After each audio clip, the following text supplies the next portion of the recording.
Isang misyon ang kinailangang gawin ng maglolang Alma at Intoy. At ito ay walang iba kundi ang bantayan ng mga aswang. Nakakulong ang mga aswang sa loob ng baryo piling-piling sa pamamagitan ng orasyon at ritual na ginagawa ng matandang babae. Pero dahil sa pakikialam at pagiging siraulo ng mga magbabarkada na dayo lamang sa lugar, nasira ang mga ritual at nakawala ang mga aswang at nagsimula ang kaguluhan sa kanilang baryo. Para maitama ang pagkakamaling ginawa ng tatlong magkakaibigan, sila ngayon ang isasalang bilang tagapagligtas. Sasailalim sila sa matinding pagsasanay. Malalagay ang kanilang buhay sa alanganin nang dahil sa kanilang kaignorantihan. Sa kanilang pakikipaglaban, magawa nga kaya nilang manalo kontra sa mga aswang?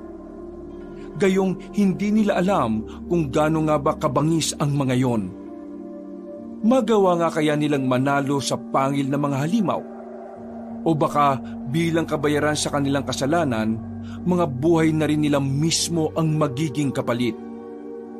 Ang kwentong yan ay dapat niyong abangan dito lang sa Mga Kwento ni Kabanong.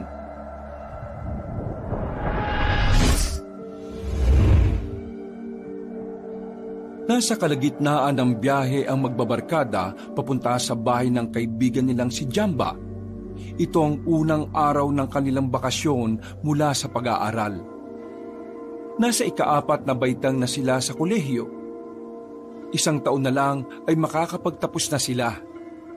At bilang parte ng kanilang pagre-relax tuwing summer vacation, naisipan nilang magbakasyon sa probinsya nila Jamba.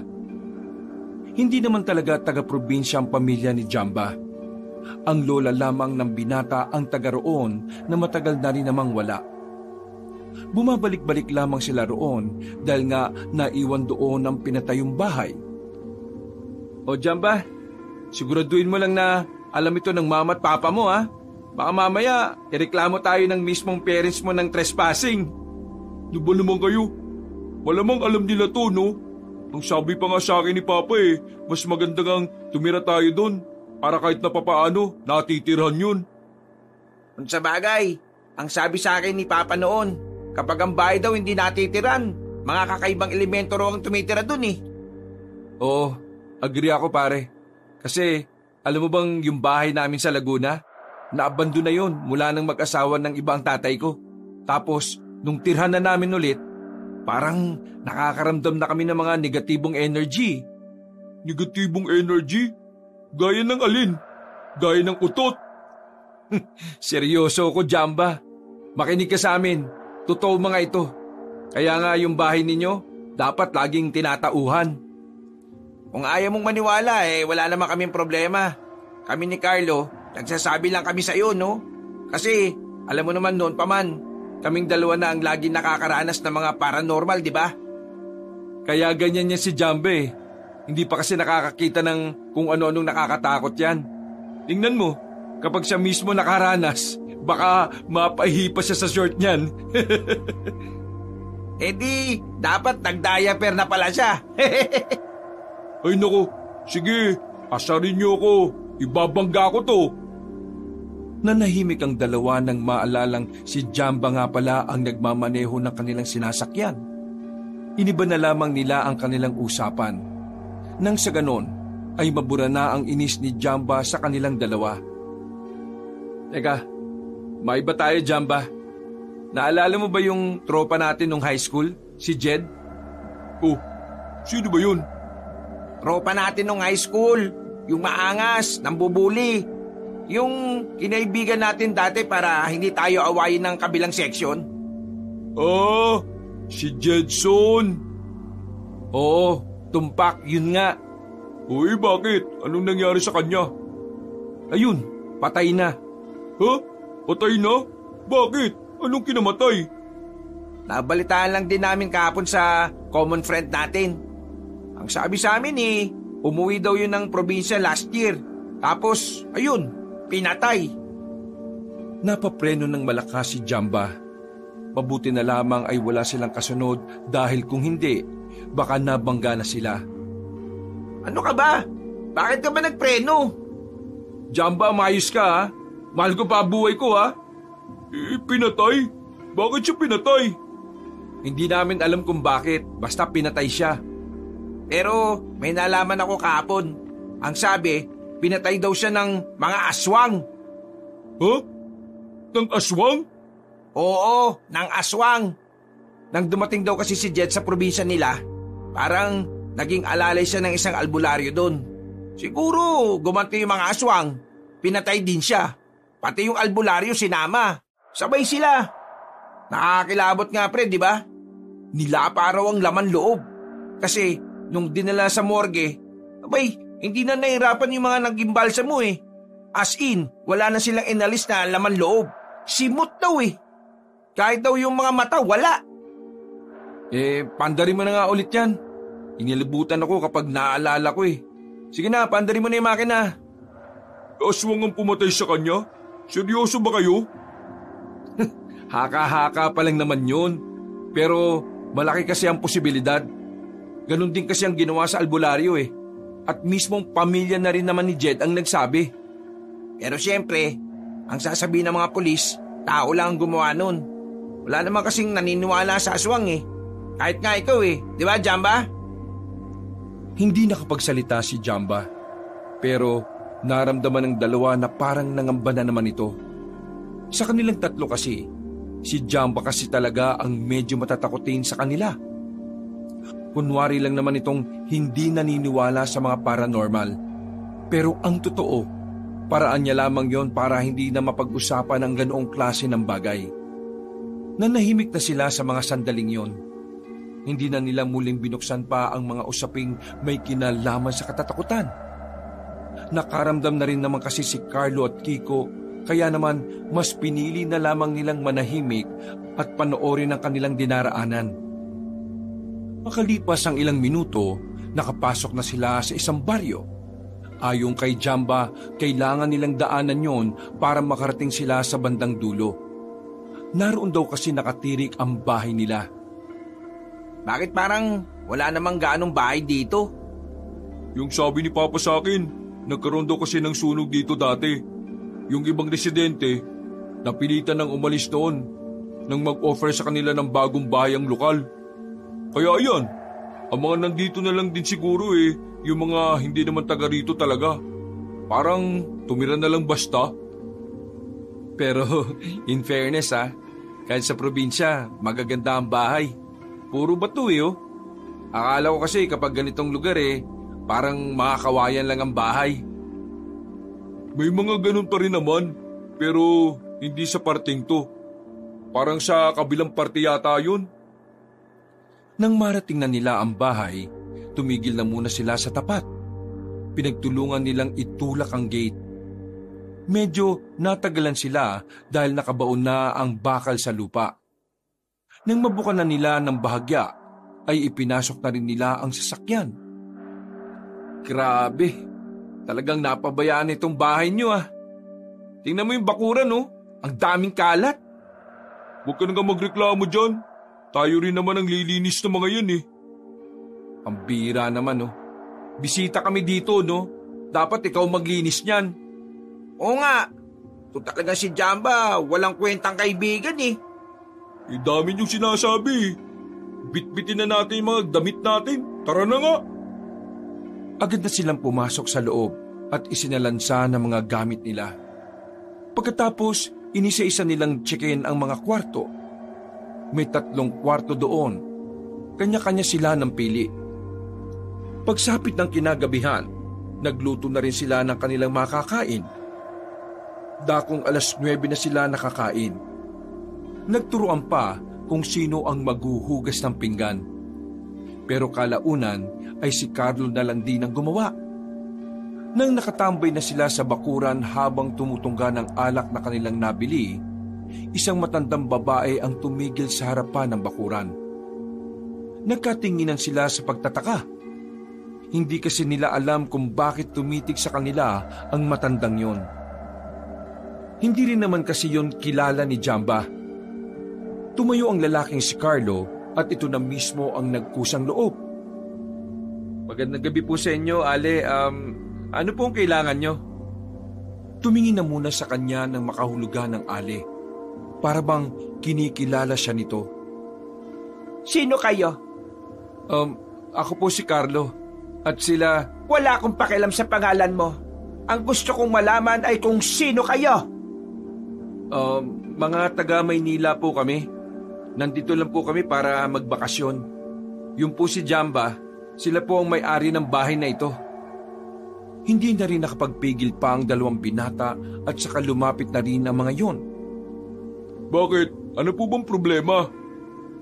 Gusto ko malaman kung bakit kayo nandito at kung sino nagsabi sa inyong tumira kayo rito. Pagmamayari po kasi ng parents ko ang bahay na ito. Isayang naman po kasi kung hindi matitirhan. Kaya yan, nandito kami. Bakit po ba? May problema po? Umalis na kayo sa baryo. Hindi kayo dapat naririto. Mawalang galang na po, Ale Kararating lang po namin At saka, sino po ba kayo para palayasin kami kagad? Wala kayong alam. Hindi nyo alam kung anong lugar na pinasok ninyo. Ito baryo ng piling-piling. Tama naman po, di ba? Kung hindi kayo makikinig sa akin, malalagay sa alanganin ng buhay ng mga ignoranteng kagaya ninyo. Bakit po kasi ayaw nyo na lang kaming diretsahin? Ano ba problema talaga? Hindi na nagsalita pa matanda. Tumingin na lamang ito ng masama sa kanila at saka naglakad na rin papalayo. Napapailing na lamang ang tatlo. Noong mga sandaling yon, ang tingin na lamang nila sa matanda ay isang weirdong Ale. Kaya naman, hindi nila pinansin ang sinasabi sa kanila. Bumalik sila sa pag-iinom at dakong 12:00 ng gabi ay nakaramdam na rin sila ng antok. Pero bandang 12:00 ng madaling araw, biglang nagising si Carlo dahil sa isang masamang panaginip. Habol niya ang kanyang hininga. Sa panaginip niya kasi, tila hinahabol siya ng mga nakakatakot na halimaw. Parang tao pero nakakakilabot ang kaanyuan. Nakita rin niya sa kanyang panaginip na tila nasa loob sila ng isang baryo na kung saan naroroon ang mga halimaw at tanging silang magkakaibigan lamang ang normal na tao. Walang yung panaginip yun Napapailing ang lalaki. Para kasing totoong-totoo ang nangyari. Lumabas na lamang siya ng kanyang silid. Sinilip niya si Jamba. Ang himbing na ng tulog nito. Humihilig pa. Nang puntahan namin ni Carlo si Kiko, nagtaka siya kung bakit yun nasa higaan. Pagpunta naman nila sa sala ay wala rin naman doon. Wala rin sa banyo at kusina. Nasaan naman kaya yung siraulong yun? Pagsilip niya sa labas, saktong nakita niya ang kaibigan na kagagaling lang sa labas. Hindi na nga nito naisira ang gate sa sobrang pagmamadaling makapasok sa loob. Saan ka galing? Bakit nasa labas ka? Kasi... Para kang nakakita ng multo Bakit ganyan ang itsura mo? Basta. Anong basta? Huwag kang ngang maingay. Ano ba kasing problema? Ayos ka lang ba? Tingnan mo sarili mo May natuklasan ako. Anong natuklasan? Paniniwala ka ba sa akin kapag sinabi ko? Malamang. Tayo lang naman laging dalawang nagsasabi ng sikreto, di ba? Yung matandang babae kanina na nakausap natin. Kaninang alauna, nakita ko siyang napadaan ulit sa tapat. Naisipan ko lang naman siyang sundan. Tapos, nakarating ako sa parang isa pang baryo. Pero mas maliit dito. Tapos, may arko. Piling-piling din ang pangalan ng baryo. Nakita ko yung matandang babae sa kanto May kasama siyang batang lalaki. Nasa kanto lang sila. Hindi ko alam kung anong ginagawa nila. Ano naman problema doon? Nakatayo lang naman siguro sila kasi taga roon sila. Hindi ito nagtatapos ang natuklasan ko, pre. Narinig ko sa loob ng baryo na yon na parang ang daming mababangis na hayop. Mga umaangil. Parang galit na galit. Tapos, ang nakakapagtaka pa ron, yung matanda at yung bata, parang hindi man lang natatakot. Nakatayo lang sila ron kahit na naririnig nila yun. Ang ibig mong sabihin, yung dalawang yun aswang din? Wala naman akong sinasabing ganyan. Baka nga aswang yung dalawang yun. Baliw ka ba? Kung aswang silang dalawa, di sana hindi tayo papalisin ng matandang yun dito. Kung sabagay. Pero tingin mo kaya, mga aswang yung nasa loob ng baryo na yon? Hindi ko rin alam, pre. Pero malakas ang kutob ko na may kakaiba talaga sa baryo na yon. Samahan mo ko. Gagi, pupunta tayo ron? O bakit? Takot ka ba? Anong takot? Seryoso ka ba sa tanong mo? Hindi ka naman takot eh. Tara, sumama ka na sa akin. Puntahan natin. Gusto ko malaman kung talaga bang may mga halimaw sa loob. Ang iniisip ko lang kasi, bakit pa natin yan pag-aaksayahan ng oras? Hindi ka ba curious? Dako, curious? Pero kasi... Walang duwag dito. Oo na. Sasama na. Duwag ang putik.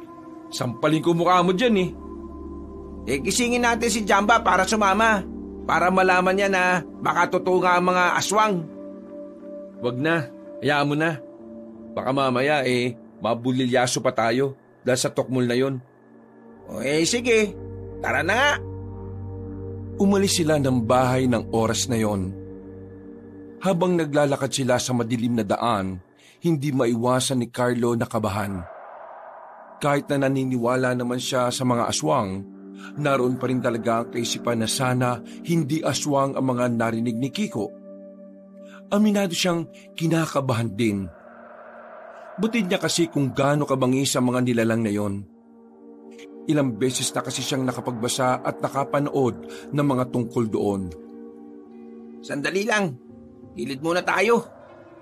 Ayun na yung sinasabi ko sa iyo. Tinuro ni Kiko ang bukana ng isang maliit na baryo. At doon ay nakita nga ni Carlos ang bata at matanda na nakatambay sa magkabilang arko. Oo nga no, bakit sila nandyan? Hindi ko nga rin alam Ang mabuti pa, lumapit pa tayo para marinig natin yung sinasabi ko sa iyo. Isa naman tayo dadaan. Baka makita tayo ng dalawang yun. Sumunod ka na lang sa akin. Pumasok sila sa halamanan. Maraan ang kanilang bawat pagakbang. Huwag lamang sila makalika ng kahit na anong ingay. Maya-maya pa ay nakalapit na rin sila. Bandang gilid ang kanilang pinuntahan. Naghintay lang sila ng halos 5 minuto. Narinig na rin nila ang mga ingay na talaga namang nakapagpatayo ng kanilang balahibo. Hindi mapaliwanag ni Carlo kung ano ang mararamdaman niya. Yun ang unang pagkakataon na makakakita siya ng aswang. Kaya naman, hindi niya maiwasang kabahan at manabik. Gagi, oo nga pre. Parang gusto ko pang pumasok sa loob. Sigurado ka ba? O bakit? Ikaw na yata ang takot Takot? Pinagsasabi mo. Hindi Ano, tara? Tara. Nang makakuha sila ng tamang pagkakataon, pasimple silang gumapang papunta sa kabilang parte ng daan. Mabilis silang dumikit sa mga halamanan nang makarating sila roon. Sumilip muna sila sa loob ng baryo. Wala silang nakikitang kahit na ano. Pero hindi pa rin nawawala ang mga naririnig nilang tila umaatungal. Ayun! Pwede tayong dumaan doon, dali! Humakbang na sila sa bakod. Wala na silang pakialam kung ano man ang datnan nila. Masyado na silang kinakain ng kanilang kuryosidad. Naglakad sila ng bahagya palapit sa unang bahay na kanilang nakita. Marahan silang sumilip sa bintana. Nanlaki ang kanilang mga mata nang makitang naroon ng isang matandang aswang. May hawak na lampara at parabang meron itong hinahanap na isang baul. Nakakatakot ang mukha ng matanda.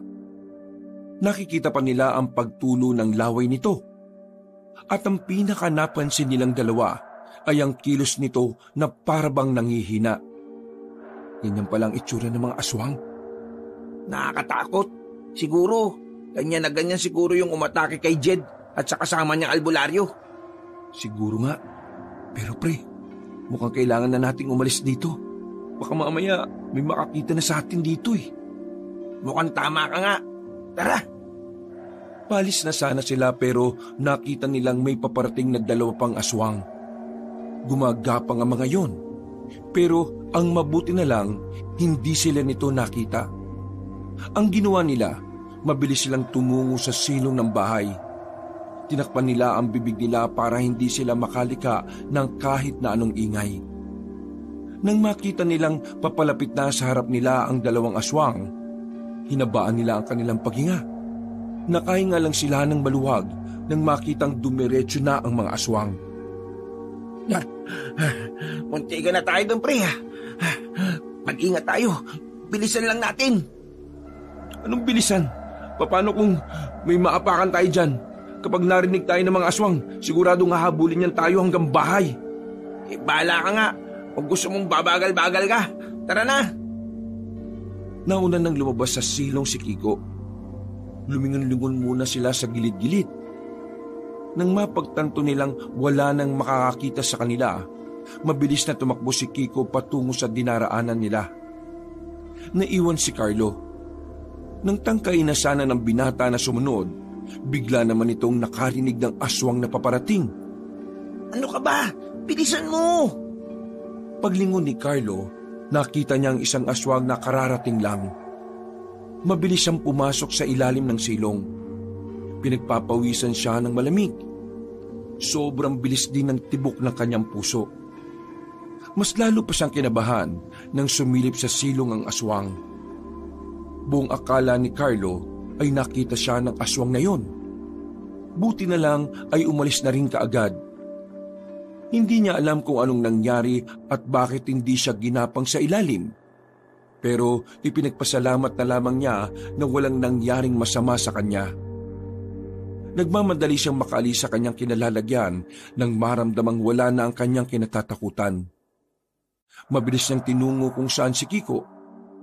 Muntikan pa siyang madapa nang makalapit na siya sa kaibigan.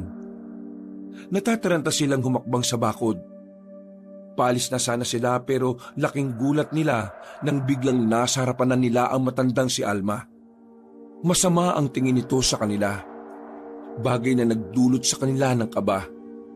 Pakiramdam nila, kakainin sila ng buo na matanda. Ano ang ginawa niyo sa loob? Ha? Wala po, umihi lang. Wala ba kayong banyo? Meron naman. Huwag niyo akong niloloko. Ano ang ginawa niyo sa loob? Huwag nga po kayong maingay. Baka marinig po kayo ng aswang. Alam niyo nang may aswang sa loob pero pumasok pa rin kayo. Hindi ba talaga gumagana ang utak ng mga taga-Maynila? Teka, alam niyo pong aswang ang mga yon? Baka naman kayong aswang. Hindi ako nakikipagbiruan sa inyo. At kahit na kailan, hindi magiging biro ang ganitong sitwasyon. Dahil sa inyo, baka makatakas pa ang mga aswang. Hindi maintindihan ng magkaibigan kung ano ang naisabihin ng matandang babae. Ang tanging alam lang nila ay totoong may aswang sa baryong kanilang pinanggalingan. Manang, ano po bang sinasabi ninyo? Makatakas? Paano makakatakas hindi naman po sila nakakulong. Malaya silang nakakagala sa loob ng baryong yan. At ang hindi namin maintindihan, bakit nandito pa kayong dalawa ng batang yun? Kahit na alam nyo namang merong aswang dito. Umalis na kayo ngayong gabi. Bumalik na kayo kung saan man kayo nanggaling. Ay, pasensya na po Pero hindi naman po naman namin kayo kilala para sabihin niyong umalis na kami rito. At isa pa, hindi naman po siguro ninyo pagmamayari ang mga ignoranting kagaya nyo ay madaling mapapahamak dahil sa kamangmangan nyo.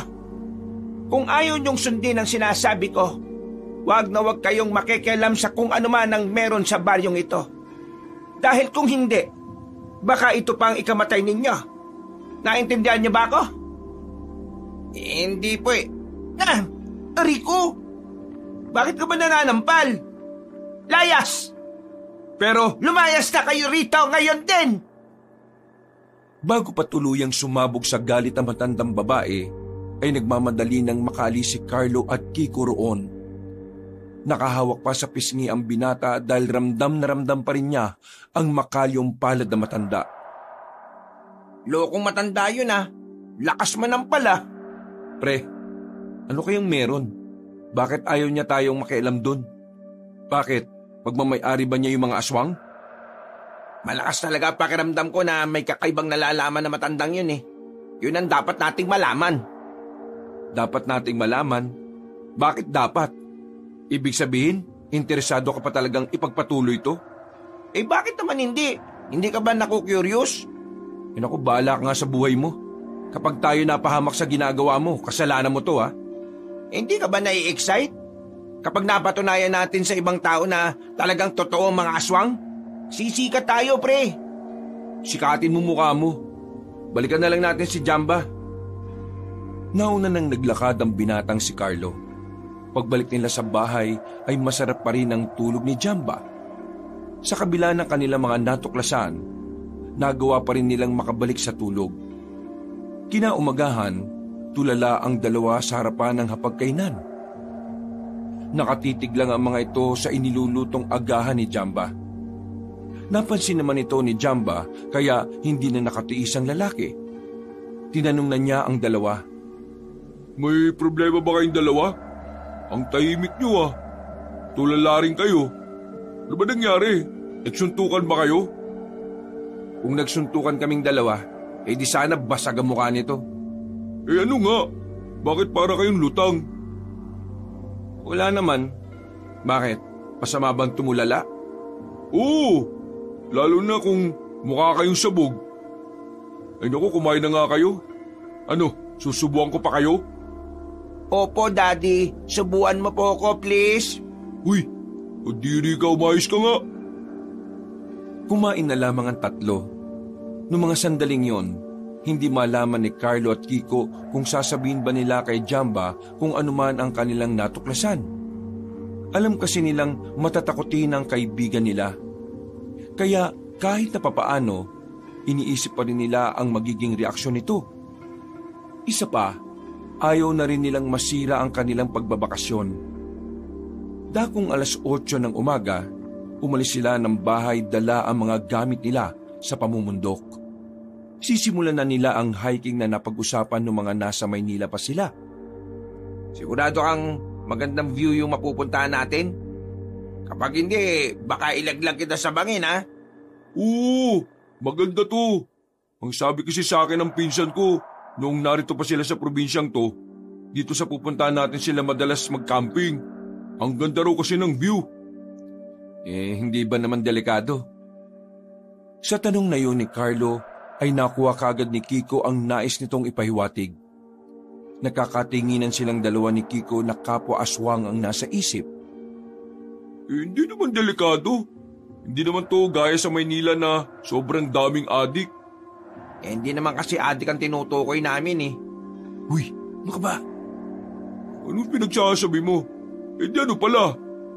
Di asong baliw. Sa mga gubat kasi, di ba minsan may mga asong baliw? Asong baliw? May ganun ba? Oo, meron. Hindi ka ba nag-aaral? Puro ka kasi bulakbol eh. Asong baliw? Ibento ka na naman. Bilisan nyo na nga lang maglakad. Nagmamadaling iniwan sila ni Jamba. Agad namang kinausap ni Kiko si Carlo. Bakit hindi na lang natin sabihin sa kanya? Para aware naman siya. Huwag na muna. Hayaan mo na munang ma-enjoy natin yung pagstay natin dito. Kapag sinabi mo kay Jamba ang tungkol sa aswang, baka mamaya matakot nang lumabas yan. Di yung bakasyon natin nasira na. Sa bagay, may tama ka. Sige, ilihim na muna natin to sa kanya. Mas maganda kapag siya mismo ang makaalam. Ito, lahat na lang hinahaluan ng kalokohan eh. Uy, ano ba pinag-uusapan nyo? Bilisan nyo na nga! Sumunod na lamang ang dalawa para makarating na rin sila sa kanilang paroroonan. Ilang sandali nga lang, nakita na sila ng malawak na ilog. Mas malaki at matatangkad pa sa kanila ang mga batong naroroon. Dahil mahilig sa mga ilog ang magbabarkada, wala silang sinayang na pagkakataon. Lumapit sila roon at agad na lumublob sa kalmadong tubig. Anip, ang ganda pala ng ilog dito, pre. Oo nga, ang lamig ng tubig. Ang sarap. Sinabi ko naman kasi sa inyo maganda rito sa probinsyang to. Nasaan na yung sinasabi mong magandang view? Magandang view ba gusto mo? Sige, sumunod kayo sa akin. Sandali silang umahon sa tubig. Walang ideya si Carlo at Kiko kung saan sila dadalhin ni Jamba. Dahil sa kuryosidad, ay sumama na lang din sila. Oh, ano magandang view dito? Maghintay ka! Masyado kang atat Saan nga yung magandang view? Batuhan lang din naman yan, tapos dun sa parteng yun medyo malalim lang yung tubig. Anong maganda dyan? Hintayin nyo! May darating dyan na magandang tanawin. Napapakamot na lamang sa ulo si Carlo at Kiko. Inip na sila sa kung ano man ang sinasabi ng kanilang kaibigan. Mga ilang sandali lang, nakita na lang nilang may isang maputing babaeng dumating. Sandali itong tumayo sa malaking bato. Kahit may kalayuan, kitang-kita nila ang pagiging perpekto ng hubog ng katawan ng babae. Gagi, sino yan? Gandang babae niyan, pre Yan na ba yung sinasabi mong magandang tanawin? Oo, yan na nga. Yan ang sinasabi ng mga pinsan ko na magandang tanawin dito. O diba? Sobrang ganda. Mas lalong kapanapanabik ang mga sandali nang makita nilang nagtanggal na ng suot ang babae. Nakasuot na lamang yun ng panty at bra. Parang mga asong baliwang tatlo na sabik na makita ang senaryong yon. Naglalaway ang mga yun. Dahil sa sobrang pagpapantasya, hindi na sila nakatiis pa. Umalis sila sa kanilang kinalalagyan at mas lalong lumapit sa kinaroroonan ng babae. Nang mas malapit na nilang napagmamasdan ng dalaga, pakiramdam nila ay nasa langit na sila. Pre, the best ka talaga kahit na kailan. Busog na busog mga mata nyo, no? Mga pre, pwede na siguro tayong mag-camping dito sa mismong pinagtataguan natin. Magsasalita pa sana si Jamba nang makita nilang lumingon ng babaeng maganda sa kanilang kinaroroonan. Dali-dali silang nagsipagtago. Inabahan sila nang maalala ang isiping baka makita sila ng dalaga. Anong gagawin natin? Baka isumbong niya tayo ng bubuso. Kalma lang kayo. Tingnan nyo, hindi naman siya mukhang galit Pagsilip nila ulit, nakatingin lang ang dalaga sa direksyon nila. Pero kita nilang nakasilay pa ang mga ngiti nito. Kung sino man kayo nakatago dyan, pwede bang lumabas kayo at tumarap sa akin? Uy, labas daw, pre. Ano, lalabas ba tayo? Wala naman siguro masama kung lalabas tayo tapos titingin sa katawan niya. Oo, kalman nyo ng mga pututoy nyo. Aharap tayo para lang magpakilala. Huminga na muna sila ng malalim at saka lumabas sa kanilang pinagtataguan. Namumula ang kanilang mga mukha nang umahon ng babae sa tubig. Kitang-kita nila ang hubog ng katawan nito. Anong ginagawa niyo sa likuran ng malaking bato na yan? Ha? Napadaan lang kami dito pero wala naman kaming ibang ginagawa. Naghanap lang kami ng panghilod sa katawan. Nakakatawa ka naman. Ibig mong sabihin, libagin kayo? Natawa ng papilit si Jamba at ganoon na rin si Carlo at Kiko. Tinapik-tapik pa ni Carlo ang balikat ni Jamba. Oo nga, libagin kami. Nakakapagod ng ikaskas ang likod namin sa malaking bato na yan Nakakatawa naman kayo. Pwede bang maligo kami dyan? Uy, kapal naman ng mukha mo. Huwag na nga kayong maging hipokrito. Alam ko namang gusto nyo rin. Halika kayo. Hindi ko naman pag-aari ang ilog na ito Kaya wala naman akong problema kung sasamahan niyo ako. Siya nga pala. Ang pangalan ko ay Bettina. Kayo? Ako si Jamba. Ito naman si Carlo. At ito si Kiko. Pinagagalak ka namin makilala. Hindi na nagsayang ng sandali ang tatlo. Dali-dali na silang lumublob. Nakakwentuhan nila ang dalaga. Kahit na ang totoo, sa katawan lang naman ni Bettina nakatingin ang tatlo. Magaan ang kanilang kalooban sa babae, hindi dahil sa kaseksihan at kagandahan nito, kundi dahil parang pakiramdam nila ay matagal na nila itong kilala. Makalipas lang ang halos isang oras, umahon na rin silang tatlo. malakit ang tingin sa kanila ng dalaga. Dahilan para maramdaman ng tatlo na para silang natutunaw sa sobrang hiya. Kailangan ko nang umalis. Baka hinihintay na ako sa amin. Teka, sandali. Bakit? May sasabihin pa ba kayo sa akin? Nagkatinginan muna ang magkakaibigan. Sa mga mata nila, iisa lang ang nais ipahiwatig. Gusto pa nilang maulit ang sandaling yon. Ang magandang senaryo na dulot ng dalaga. Lumunok ng laway si Kiko. Nag-uumapaw ang pagkasabik sa kanyang kalooban kaya parang hindi niya alam ang sasabihin.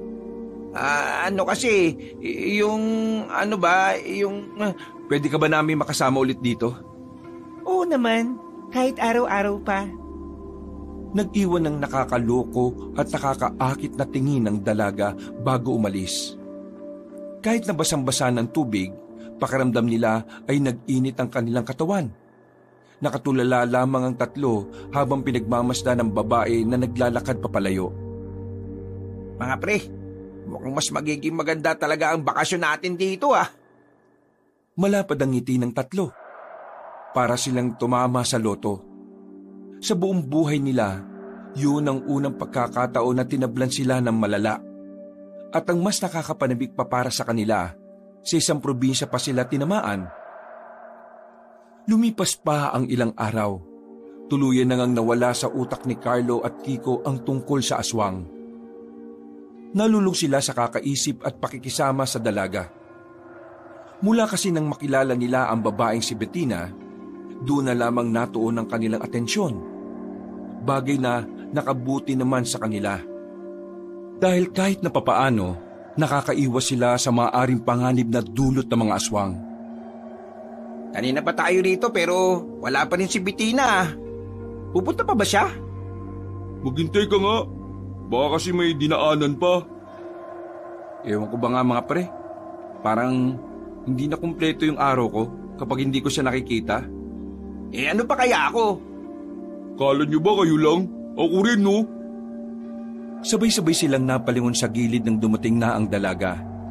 May dala itong kung ano-anong basket. Agad itong lumapit sa kanila. Bumungad agad ang maganda nitong ngiti. Pasensya na kayo medyo natagalan ako. Meron pa kasi akong pinuntahan Medyo ginabi na tuloy. Hindi.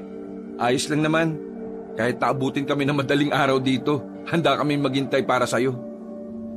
Naku, ikaw talaga. Ay, siya nga pala. May mga dala akong pagkain. Gusto ko sanang kapag nag-camping na tayo mamaya, meron na tayong kakainin. Sasama ka na sa camping namin? Oo. Naisip ko kasi na baka masarap kayong kasama sa ganon. Isang mapang-akit na tingin na naman ang pinakita sa kanila ng dalaga. Dahil dito ay parang nawawala na naman sa wisyo ang magkakaibigan. O tara na, para mailatag na natin ang tent. Noong mga sandaling yon, parang sunod-sunuran na lamang ang tatlo sa sinasabi ng dalaga. At sa mga nakalipas lang na oras, namalaya na lamang nila na unti-unti na pala nilang dinidikitan ang dalaga. Bagay na ipinagtaka rin nila. Kasi pakiramdam nila, nawawala na sila ng hiya nang hindi nila namamalayan.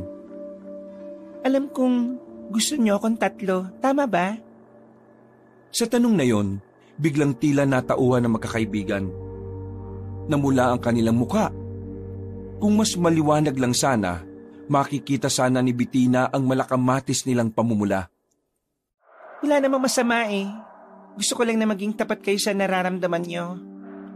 Ako talaga, oo. Gusto kita. Kahit halos 1 linggo pa lang tayo magkakakilala, pakiramdam ko, ikaw na ang babaeng gusto ko makasama Ako naman, pakiramdam ko mahal na kita.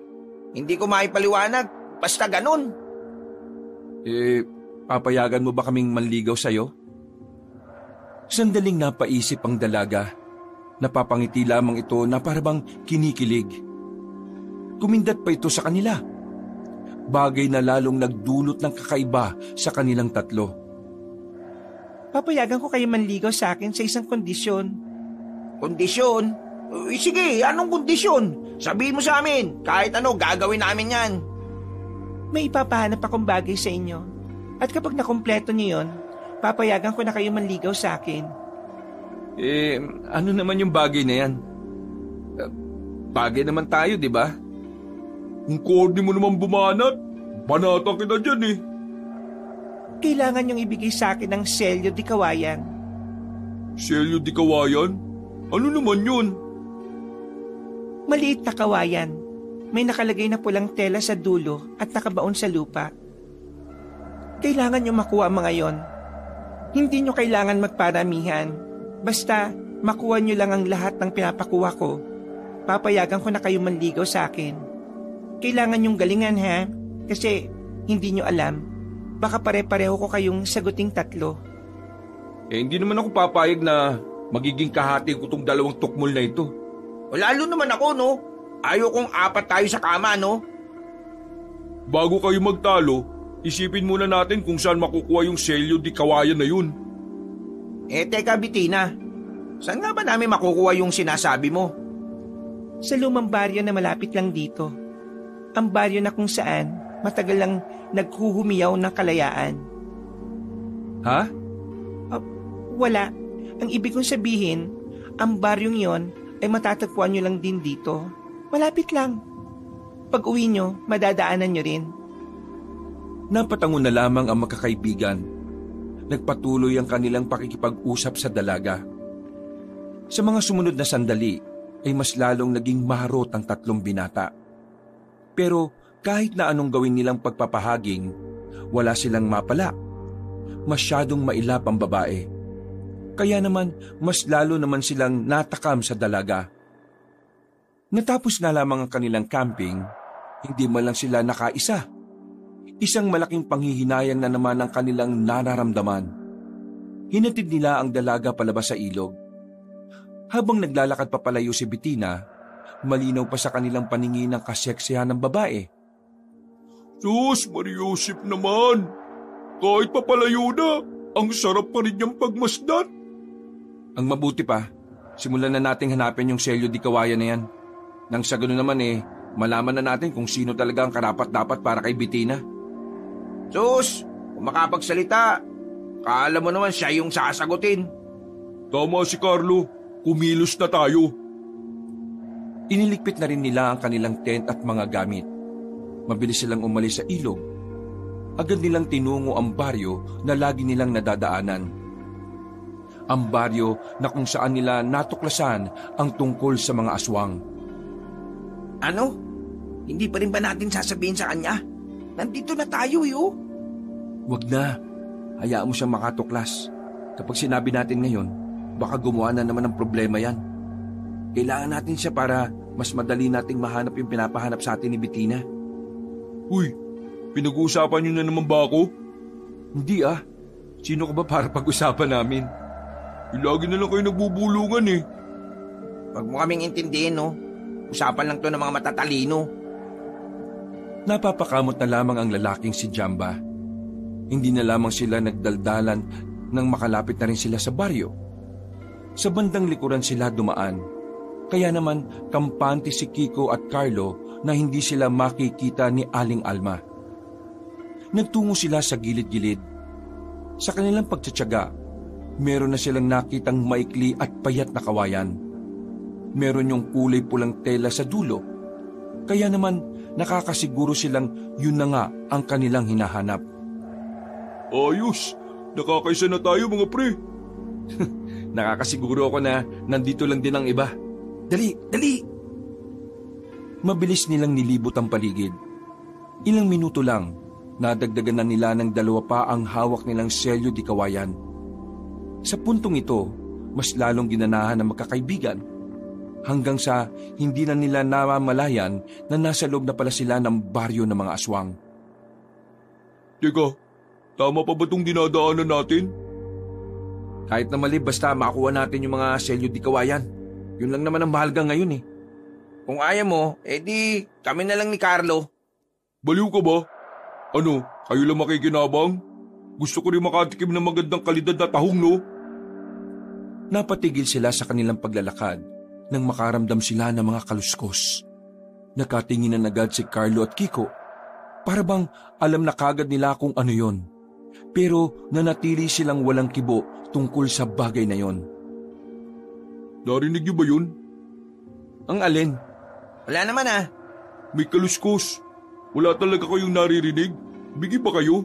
Ayan o. Mga ilang sandali pa, nakarinig na rin sila ng mga yabag ng paa. Mabigat ang bawat takbang. Bagay na nagdulot na rin ng kaba kay Carlo at Kiko. Tingin ko, kailangan na nating umalis dito. Bakit? Hindi ka naman naniniwala sa aswang ah. Ano? Aswang? Mga rebelde na sa isip ko, baliw ka ba? Magsasalita pa sana si Kiko nang biglang may narinig na rin silang umangil. Hinila na nila si Jamba patungo sa gilid. Tinakpan nila ang bibig ng kanilang kaibigan. Maya-maya pa, nakita na lamang nilang lumabas ang isang nilalang na may katangkaran. Kakaiba ang muka at merong pakpak. Lintik ka. Huwag ka nga maingay. Sabihin niyo nga sa akin, ano yan? Yan ba yung sinasabi niyong aswang? Kailangan na siguro nating sabihin sa kanya, pre. Sinasabi ko na nga ba may nililihim ka eh. Huwag ka nga maingay. Napalingon sa kanila ang nilalang. Dahilan para matahimik silang tatlo. Tagaktak ang pawis nila ng dahil sa kaba na nararamdaman. Ngunit mas lalo silang kinilabutan nang makita nilang tila papalapit na sa kanila ang aswang. Walang paglagyan ng kilabot na dumaloy sa kanilang sistema. Hindi nila alam ang kanilang gagawin, lalong-lalo na si Jamba. Anong gagawin natin ngayon? Di takbo! Nauna nang tumayo si Carlo, pero hindi pa man siya nakakarami ng hakbang, nadapa na siya ng mataliso dito sa paa ni Jamba. Natigilan ng nilalang nang mapatingin yon sa kanya. Takbo! Patay na! Umangil ng malakas ang nilalang. Nanlalaki ang mata ni Carlo nang makitang malapit na sa kanya ang aswang. Hindi siya nakagalaw dahil sa labis na takot. Mabuti na lang ay merong dumating para iligtas sila. Isang batang lalaki. Bata na hindi nila inakala na kakayaning harapin ang mabangis na aswang. Pinukulan ng bata ng palaso ang aswang at tinamaan naman yon sa hita. Nang makalapit ang bata ay agad nitong binira naman ang aswang sa hita gamit lang ang punyal. Ligtas na kayo. Patay na ang aswang na yan. Ikaw ba talaga yung pumaslang sa aswang na yan? Bakit po? May nakita ka pa bang iba? Boom! Basag! Akala nila ay ayos na ang lahat. Pero nag-iba ang ihip ng hangin nang biglang dumating si Aling Alma. Nakatikim sila ng tigi-isang sampal. Gulat sila sa ginawa ng matandang babae. Wala silang ideya. Nakaramdam sila ng inis pero nang maramdaman nila ang galit na matanda, dito na sila kinabahan. Kahit na kailan talaga, ang mga katulad nyo ay walang magagawang maganda sa buhay ng iba. Nang dahil sa inyo, maraming buhay ang malalagay sa alanganin. Mawalang galang na po ah. Pero ano pa kasi ang sinasabi ninyo? Puro kasi kayo pahaging. Bakit hindi nyo na lang kami kasi diretsuin? Dumako ang tingin na matanda sa hawak nilang maliliit na kawayan. Muli, nakatikim na naman sila ng tigi-isang sampal. Uy! Ano ba? Nakakarami ka na ha? Dalawa pa lang, pero masakit ah. Alam niyo ba kung ano ang bagay na hawak ninyo? Malamang kawayan na may pulang tela sa dulo. Ano pa ba? Dahil inalis nyo yan, malalagay din kayo sa panganib. Sabihin nyo na kasi kung bakit. Selyo di kawayan ang tawag sa hawak ninyo. Bawat isa sa selyo di kawayan ay may kaakibat na ritual. Ritual na magkukulong sa mga aswang sa iisang lugar. Ang mga kinuha ninyo ay ginawa ni Lola para ikulong ang mga aswang. Mag-iisang taon na namin itong ginagawa. Alam kasi namin na kapag nakatakas sa mga aswang na nasa loob ng baryong yan, maraming baryo ang mahihirapan. At dahil binawasan nyo ang ilang mga selyo di kawayan, malaki na ang tsansa na makalabas ang ibang aswang. Di babalik na lang namin. Di naman problema yun eh. Alam mo ba kung gaano katagal mag-ritual sa isang selyo? 2 araw. Ganon katagal para mas kumapit ang ritual. Akala nyo ba ganon lang kadali ang lahat? Mga wala talaga kayong silbi kahit na kailan. Sana naging pataba na lang kayo sa lupa. Uy, sakit nyo naman magsalita. Masakit po talaga magsalita si Lola. sa mga taong inutil na kagaya ninyo. Kapag napahamak ang maraming tao, kayo ang may kasalanan ng lahat. Pinalaan ko na kayo na huwag makikialam. Pero anong ginagawa ninyo? Kailangan lang naman namin ito kasi itong inutos sa amin ni Bettina eh. Bettina? Oo, yung magandang babae na sexy na laging naliligo sa ilog. Siya ang nag-utos sa amin kasi kapag nakumpleto namin tong lahat, sasagutin niya na kami. Mga inutil talaga ang 3 binatilyong ito. Walang alam. Hindi niyo ba alam kung sino ang babaeng yon? Hindi. Di namin kilala. Ang babaeng yon ay ang apo ng pinuno ng mga aswang na nakakulong dito sa baryo na ito. Niloloko niya lang kayo para mapalaya ang mga kalahi niya. Kiko, mukhang bulilyaso pre. Yan ang napapala kapag masyado kayong ignorante at mangmang. Iandaan nyo na mga sarili ninyo dahil sa paghina ng ritual, asahan nyong may mangilang-ilang aswang na makakalabas at lahat ng ito ay nangyari ng dahil sa inyo. Naglakad na paalis sa maglola. Naiwang gulong-gulo ang magkakaibigan. Hindi nila alam kung dapat ba silang maniwala sa sinabi ni Aling Alma. Para kasi sa kanila, hindi naman kasi talaga mukhang aswang si Bettina. Teka. Nagugulan pa rin ako mga pre. Ibig ba nitong sabihin, yung babaeng gusto nating matikman aswang? Hindi ka naman siguro bingi, no? Yun ang narinig natin eh. Hindi. Di ako naniniwala ang aswang si Bettina. Naniniwala ako na aswang ang nandito kanina at ang mga nasa baryo na yan. Pero si Bettina, malabo yun mga pre. Itataya ko isang itlog ko, hindi aswang si Bettina. Kung iisipin natin, may sense din naman ang sinasabi ng maglola eh. Kasi di ba, sa dami ng pwedeng ipagawa sa atin, bakit ito pa? Hindi naman to karaniwang pinagagawa ng isang pangkaraniwang babae. Hindi naniniwala kang aswang siya. Hindi pa ako sigurado. Ang akin lang, may posibilidad. Bakit hindi na lang natin siya tanungin para makaalaman na? Sa halip na umuwi na lang ang 3, binalikan pa nila ang dalaga sa ilog. Pero wala na silang inabutan na Bettina doon. Dismayado silang umupo sa mga batuhan. Napapaisip kung ano nga ba ang kanilang paniniwalaan. Sa gabing yon, pinili na lamang nilang manatili sa kanilang bahay. Tulala ang 3 habang malalim ang iniisip. Ay nako, hindi talaga ako papayag na aswang si Bettina pre. Napakasayang. Pwede ba Kiko? Isipin mo na lang din ang kaligtasan natin. Puro ka na lang kawalang hiyaan eh. Ang sabihin mo, inggit ka lang. Kasi ikaw, palabo kang patulan ni Bettina kasi tumigil na nga kayong dalawa. Nalalagay na nga sa alanganin ng buhay natin eh. Ganyan pa kayo. Sa halip na nagtatalo-talo kayo dyan, mabuti pa umuwi na lang tayo. Kasi kung sakali mang totoo nga yung sinasabi ni Aling Alma, tsak, mapapahamak talaga tayo. Isang buntong hininga na lamang ang nagawa ni Carlo. Hindi niya kasi inakala na magiging ganon ang lagay ng kanilang pagbabakasyon. Buong akala nila ay magiging masaya lang ang pananatili nila roon. Pero nahaluan na ito ng kababalaghan at kilabot. Ayoko na muna umuwi. Sira ulo ka ba? Paano kami? Alam niyo namang ayaw ko muna sa Maynila kasi utos-utusan lang ako ng tatay ko sa negosyo niya. Kung gusto niyo nang umuwi, mauna na kayo. Sira pala talaga utak mo no? Di ayaw mo kami dito pumunta kahit alam mong sakto lang ang mga budget namin.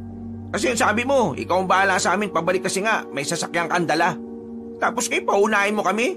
Alam mo namang hindi kami marunong magpatakbo ng sasakyan. At kukulangin nga ang pamasahe namin kung babalik kami ng Maynila. Di bibigyan ko kayo ng pamasahe. Mauna na kayo kung gusto niyo umuwi.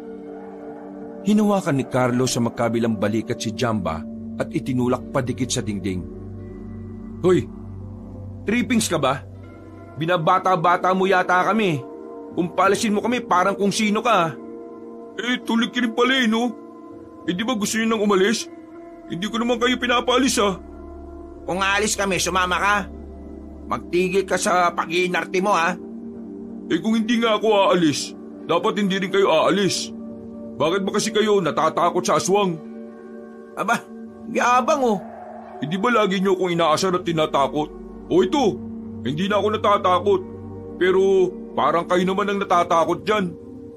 Hindi kami natatakot. Iniisip lang namin ang kapakanan natin. Basta, di ako alis. Ayoko umuwi ng Maynila kasi tinatamad pa akong mag-alalay sa papa ko. Parang ang bata eh, no? Nakakapikon ka. Hindi na lamang nagsalita si Jamba.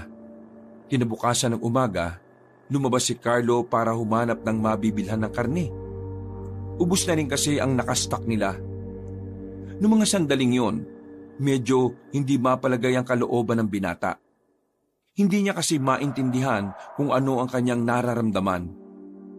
Habang naglalakad kasi siya, pakiramdam niya ay merong nakatingin sa kanya. Balingon-lingon ng binata. Nagulat na lamang siya nang may makabanggaan siya. Pagtingin niya, nakita niya sa kanyang harapan ang babaeng si Bettina. Sa puntong ito, tila ba iba na ang nararamdaman ni Carlo para sa dalaga. Ang kanyang pagpapantasya at paghanga, tila ba nabura na rin ng ganun na lang kabilis. O Carlo, bakit yata gulat na gulat ka? Ngayon ka lang ba nakakita ng ganito kaganda? Ha? Hindi. Araw-araw ako nakakita ng ganyan kaganda. Lalo na nung makilala kita. Kumusta? Nakuha niyo na ba lahat ng pinapakuha ko? Papayagan ko na ba kayong manligaw? Ha? Tungkol dyan, kasi sa totoo lang, wala pa kaming nakuha eh. Naku, sayang naman. Willing pa naman sana ako maging nobyo kayong tatlo, kahit sabay-sabay pa. Nagkagatlabi ang babae. Tinanggal pa nito ang isang botones ng damit. Alam ni Carlo na paraan yun ng babae para akitin siya. Pero kapag naaalala niyang isa itong aswang, hindi na niya yun magawa pang tingnan. Sige. Kailangan ko pa kasing makahanap ng mabibilhan ng pangluluto namin mamayang tanghali.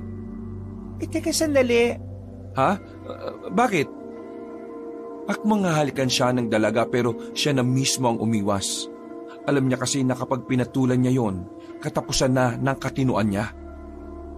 Ayaw mo ba? Kainis ka naman oh. Hindi naman sa ayaw. Sadyang may galang lang talaga ako sa isang babaeng gagaya mo. Isa pa, hindi pa kasi ako nakakapag-toothbrush. Amoy imburnal pa ang hininga ko. O sige na, mauna na ako. Mas magandang halikan mo na lang yung kagaya mo. Kagaya ko? Oo, yung gaya mong mabango ang hininga. Nagmamadali na lamang umalis ang lalaking si Carlo. Hindi na niya nilingon pa ang dalaga.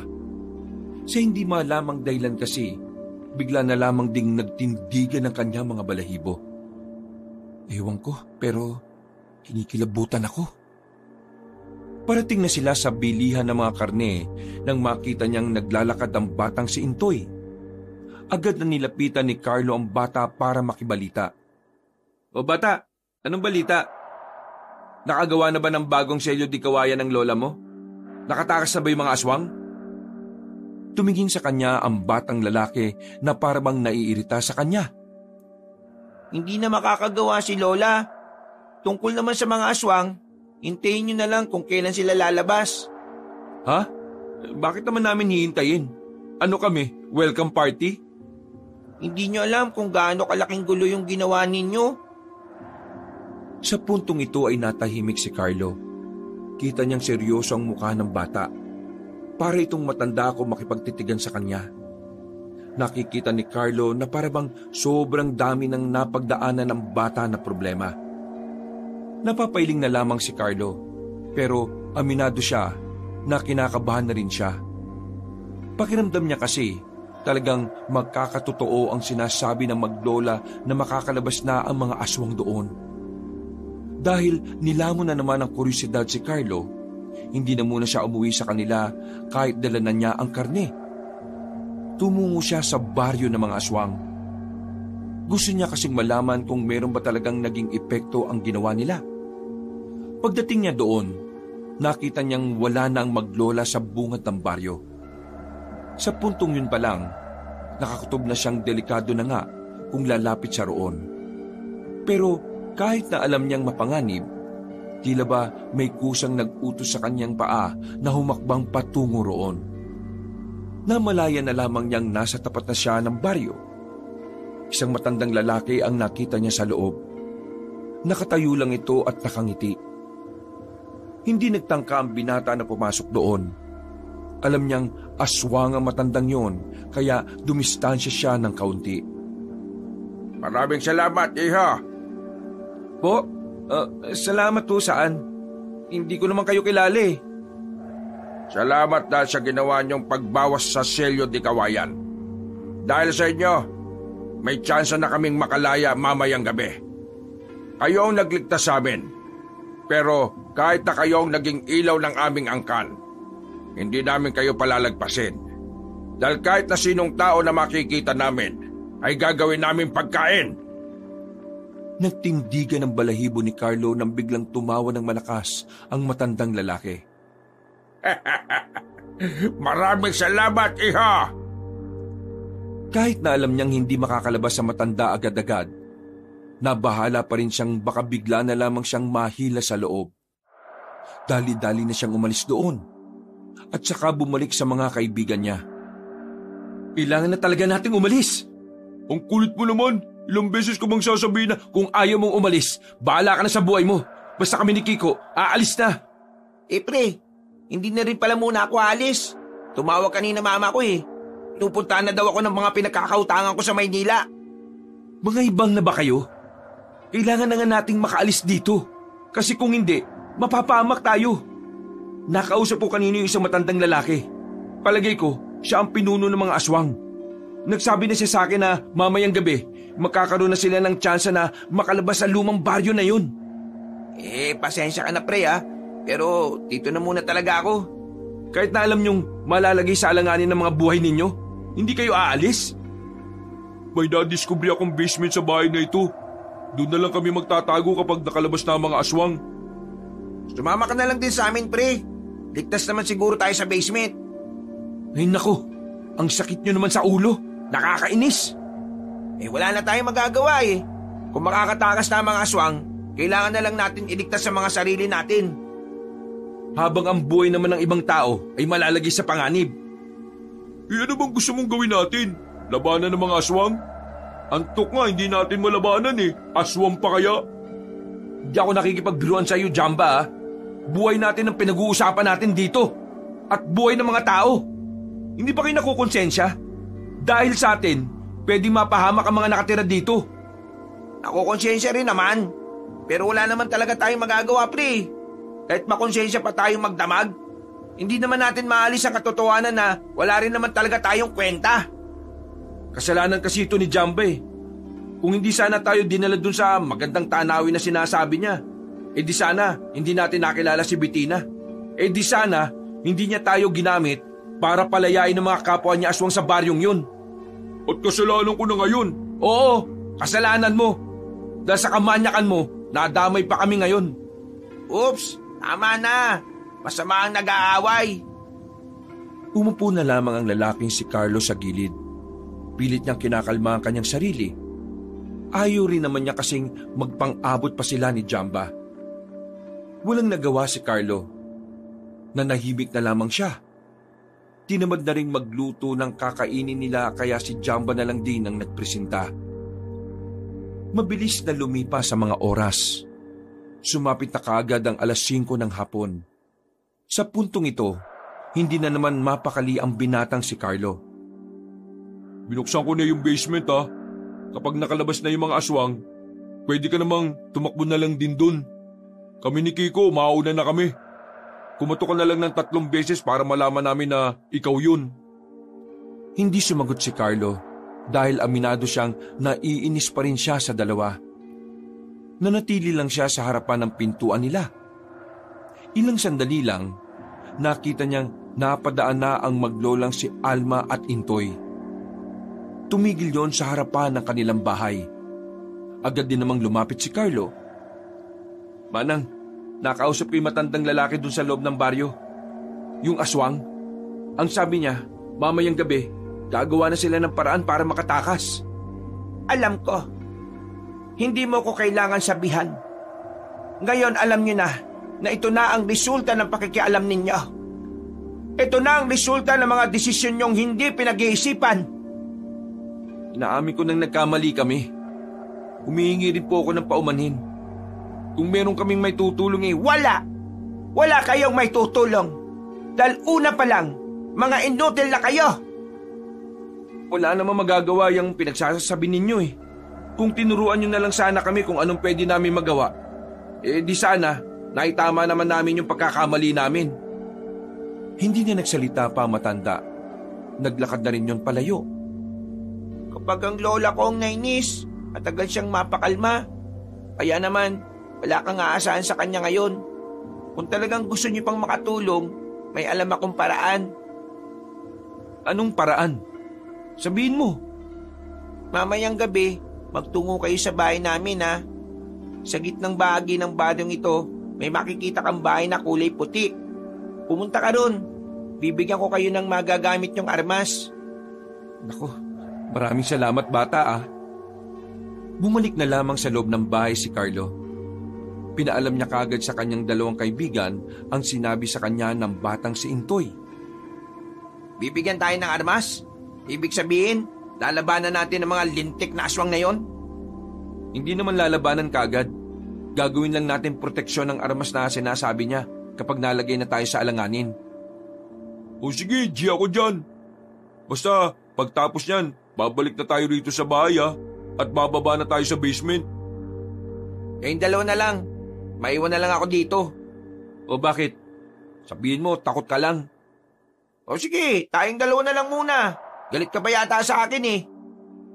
Mamaya naalitan natin. Saka na lang tayo magsuntukan kapag nakaligtas na tayo rito. Agad na lumabas ang dalawa. Pinuntahan nila ang puting bahay na sinasabi ni Intoy. Nakarating din naman sila agad doon. Nakita nila ang bata sa labas na akala mo kung sinong matanda akong maghasa ng espada. Lalapit na sana sila sa bata nang biglang may isang matandang lalaking lumabas na bahay. Nakasandong itim ang matanda. Medyo malakas-lakas pa at base sa dami ng tattoo nito sa katawan, malalaman na kagad nilang may pagkamaanga sa matanda. Lalo na nang magsalita ito. Intoy, ito naman sinasabi mong mga binata na naging dahilan kung bakit makakalabas sa mga aswang? Sila na nga po, Mampaing. Lumapit sa dalawang binata ang matandang lalaki. Nagulat na lamang sila nang bigla silang sinikmuraan nito. Sa lakas ng pagkakasuntok sa kanila, pwede na nilang isipin na parang hindi naman yung totoong matanda. Ano bang problema nyo? Yung matandang babae ang hilig manampal, ito naman, naninikmura. Ang kakapal ng mga mukha nyong dumayo para lang magsimula ng gulo. Alam niyo ba kung anong paghihirap ang ginawa ni Alma para lang makulong mga halimaw na yon? Wala kayong alam eh. Kulang pa nga yan sa inyo. Kung hindi nga lang ako naawa sa inyo, baka tinanggalan ko na kayo ng paa at kamay eh. Ang yabang nyo naman po. Ilalang hitman si Mang Paeng sa probinsyang to. Kahit sino tinutumba niya, kahit na mga aswang. Nang marinig ng dalawang sinabi ni Intoy, tila naging maamong tupa si Carlo at Jamba. Hindi naman namin alam na ganito ang mangyayari. Naloko lang din kami ni Bettina. Ang babaeng yon, mahilig talaga siyang manloko ng mga lalaking hayok sa laman ng isang dalaga. Mabuti na lang at hindi niya ako nadali nun. Pero kayo nadali dahil hindi kayo gumagamit ng utak. Oo na, kasalanan na nga namin eh. Pwede bang sabihin mo na, Intoy, kung bibigyan mo kami ng sandata o armas? Yun naman kasi pinunta namin dito eh. Si Mang Paeng ang magbibigay sa inyo ng sandata. Oh, akala ko ba ikaw? Idadaan ko kayo sa isang matinding pagsasanay ngayong gabi. Kapag nagawa niyo ng maayos, bibigyan ko kayo ng sandata. Aba, hindi ito napag-usapan natin, Intoy ah. O ikaw, huwag kang maarte ah. Yung iba nga dyan gustong-gustong magpaturo sa akin eh. Isa pa, kailangan niyong matuto kasi kayo ang lalaban sa mga aswang. Kayo ang aayos sa gulong, kayo rin mismo ang gumawa. Itong kabayaran sa katangahan ninyo. Napailamos na lamang ng muka ang binatang si Carlo. Hindi siya handa sa gagawin nila. At alam naman niya sa kanyang sarili na hindi pa rin sasapat ang kaalaman nila para harapin ang mga aswang. Ang tingin kasi nila sa kanilang mga sarili, mga binatang taga Maynila na ang tanging alam lang ay mambabae. Kaya huwag na kayong umangal. Maganda nga to para kahit na papano padagdagan ng laman ng utak ninyo. Teka nga, nasan pa lang isa niyong kasama? Andun, nagbabantay siya sa bahay. Bakit binabantayan ang bahay? Aalis ba ang bahay? Tawagin niyo at sabihin niyong, ha? Hindi na naituloy pa na matandang lalaki ang sasabihin nito. Narinig na nila ang malakas na angil ng mga aswang. Nagbago ang reaksyon ng mukha ni Mang Paeng. Bumaka sa itsura nito ang labis na pagkabahala. Habang si Intoy naman ay tinapos na ang paghahasa ng espada. Intoy, nasa na lola mo? Iniwan ko siya sa bahay, pero hindi ko alam kung hanggang ngayon naroon pa siya. Puntahan mo ang lola mo at sabihin mo mag-uumpisa na ang laban. Kayong dalawa, sumama kayo sa akin. Ang magiging laban nyo ngayon ay isa na rin pagsasanay ninyo. Seryoso ka ba? Isasabak mo kaagad kami sa mga aswang? Bakit? May angal ka ba? O gusto mong ako na lang ang tumapos sa inyong dalawa? Tatawagin ko na lang yung isa naming kasama. Wag na! Alam kong tatakas ka lang naman Wala nang nagawa pa si Carlo. Matapos ihagis sa kanila ang tig-isang espada na kinakalawang, matapos yun, meron namang inabot sa kanila na buto na kulay berde. Anong gagawin namin sa buto na ito? Itanim mo. Tapos kapag namunga ng utak, ipalit mo sa utak mo. Kayo naman nagtatanong ako na maayos Lunukin niyo ang butong yan. Bibigyan kayo niya ng kakaibang lakas at bilis. At bakit naman kami maniniwala? Dahil ako mismo ang papas lang sa inyo kapag hindi niyo nilunok yan. Bakit kasi hindi na lang ikaw ang lumunok nito? Hindi na kaya ng katawan ko. At mas lalong hindi pa rin kaya ng katawan ni Intoy. Kaya naman, kayong dalawa ang perpektong tao para gumamit niyan. Lunukin niyo na, dahil mamaya lang nasa labas na mga aswang. Nang tutukan na sila ng patalim ni Mang Paeng, ay dali-dali na nilang nilunok ang buto. Nung una, wala naman silang nararamdaman na kakaiba. Pero mga ilang sandali lang, bigla na lamang silang nanlalamig. Nakakaramdam ng kakaunting pagkahilo. Dahil dito, napaupong dalawa sa gilid. Anong nangyayari sa amin? Bakit parang nahihilo kami? Kalma lang. Normal lang na maramdaman nyo yan. Mga ilang sandali lang ay naibalik na rin sa dati ang pakiramdam ng dalawang binata. Sumunod na sila kay Mang Paeng. Pinuntahan nila ang bungad ng baryo. Yandaan yung mga sarili ninyo Nararamdaman ko nang may ilan na sa kanilang nakalabas. Mang Paeng, gaano po ba talaga kalakas sa mga aswang? Mas malakas pa sa amoy ng kilikili mo. Napakamot na lamang ang binata. Napukaw ang kanilang atensyon nang makita na may isang matandang lalaki ang lumabas sa bungad. Hindi maaring magkamali si Carlo. Yun ang matandang lalaki na nakausap niya. Si Severino, nakalabas na rin. Hindi magiging madali ang mga susunod na eksena. Anong gagawin namin para hindi kami panginaan ng loob? Isipin nyo na lang na kasalanan nyo kung bakit tayo nasa alanganin ngayon. Maya-maya pa, napatingin sa kinaroroonan nila ang matandang si Severino. Parang alam na alam ng matandang yun na nagtatago sila roon. Kaya naman si Mang Paeng na ang nagkusang lumabas. Dito lang kayo. Tsumempo kayo Sabay saka kayo umatake. Sinubukan pigilan ni Carlo at Jamba ang matandang lalaki. Pero hinawi lang ni Mang Paeng ang dalawa. Hoy Severino! Ako hinahanap mo, di ba? Tara na, ano? Hindi ikaw. Yung dalawa mong kasama. Kasi may nagawang mabuti sa amin yan. At yung isa pa na hindi naman nila kasama. Huwag mo nang pagkainteresan ng mga yan. Mga walang silbi yan. Hindi kita iintindihin. Kasi hindi naman ikaw ang prioridad ko sa mga sandaling ito. Kundi ang dalawang bantay si Alma at ang batang si Intoy. Wala sila rito. Nang ibang bansa na. Ikaw talaga, Paeng. Kahit na kailan, wala ka pa rin kakwenta-kwentang kausap. Oh, saan ka pupunta? Takot ka ba sa akin? Takot ako sa'yo? Ayaw kong lumaban sa mas mahina sa akin. Mas gusto ko pang kalaban si Intoy kesa sa'yo. Ang dami mong satsat. Umanda ka na ngayon. Aatake na sana si Mang Paeng pero lumundag lang si Mang Severino paakyat sa puno. Bumuntong hininga na lamang si Mang Paeng. Baka sa mukha nito ang pagkadismaya. Lumabas na kayong dalawa dyan. Mga walang silbi. Ang sabi ko, tsumempo kayo ng atake. Pero bakit wala kayong ginawa?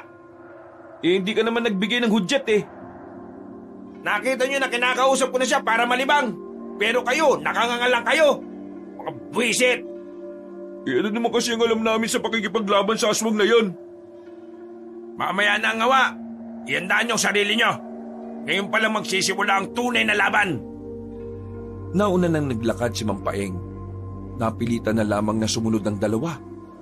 Hindi alam ni Carlo kung saan sila dadalhin ni Mang Paeng. Malakas ang tibok ng kanilang puso. Lumambot ang pagkakahawak niya sa espada.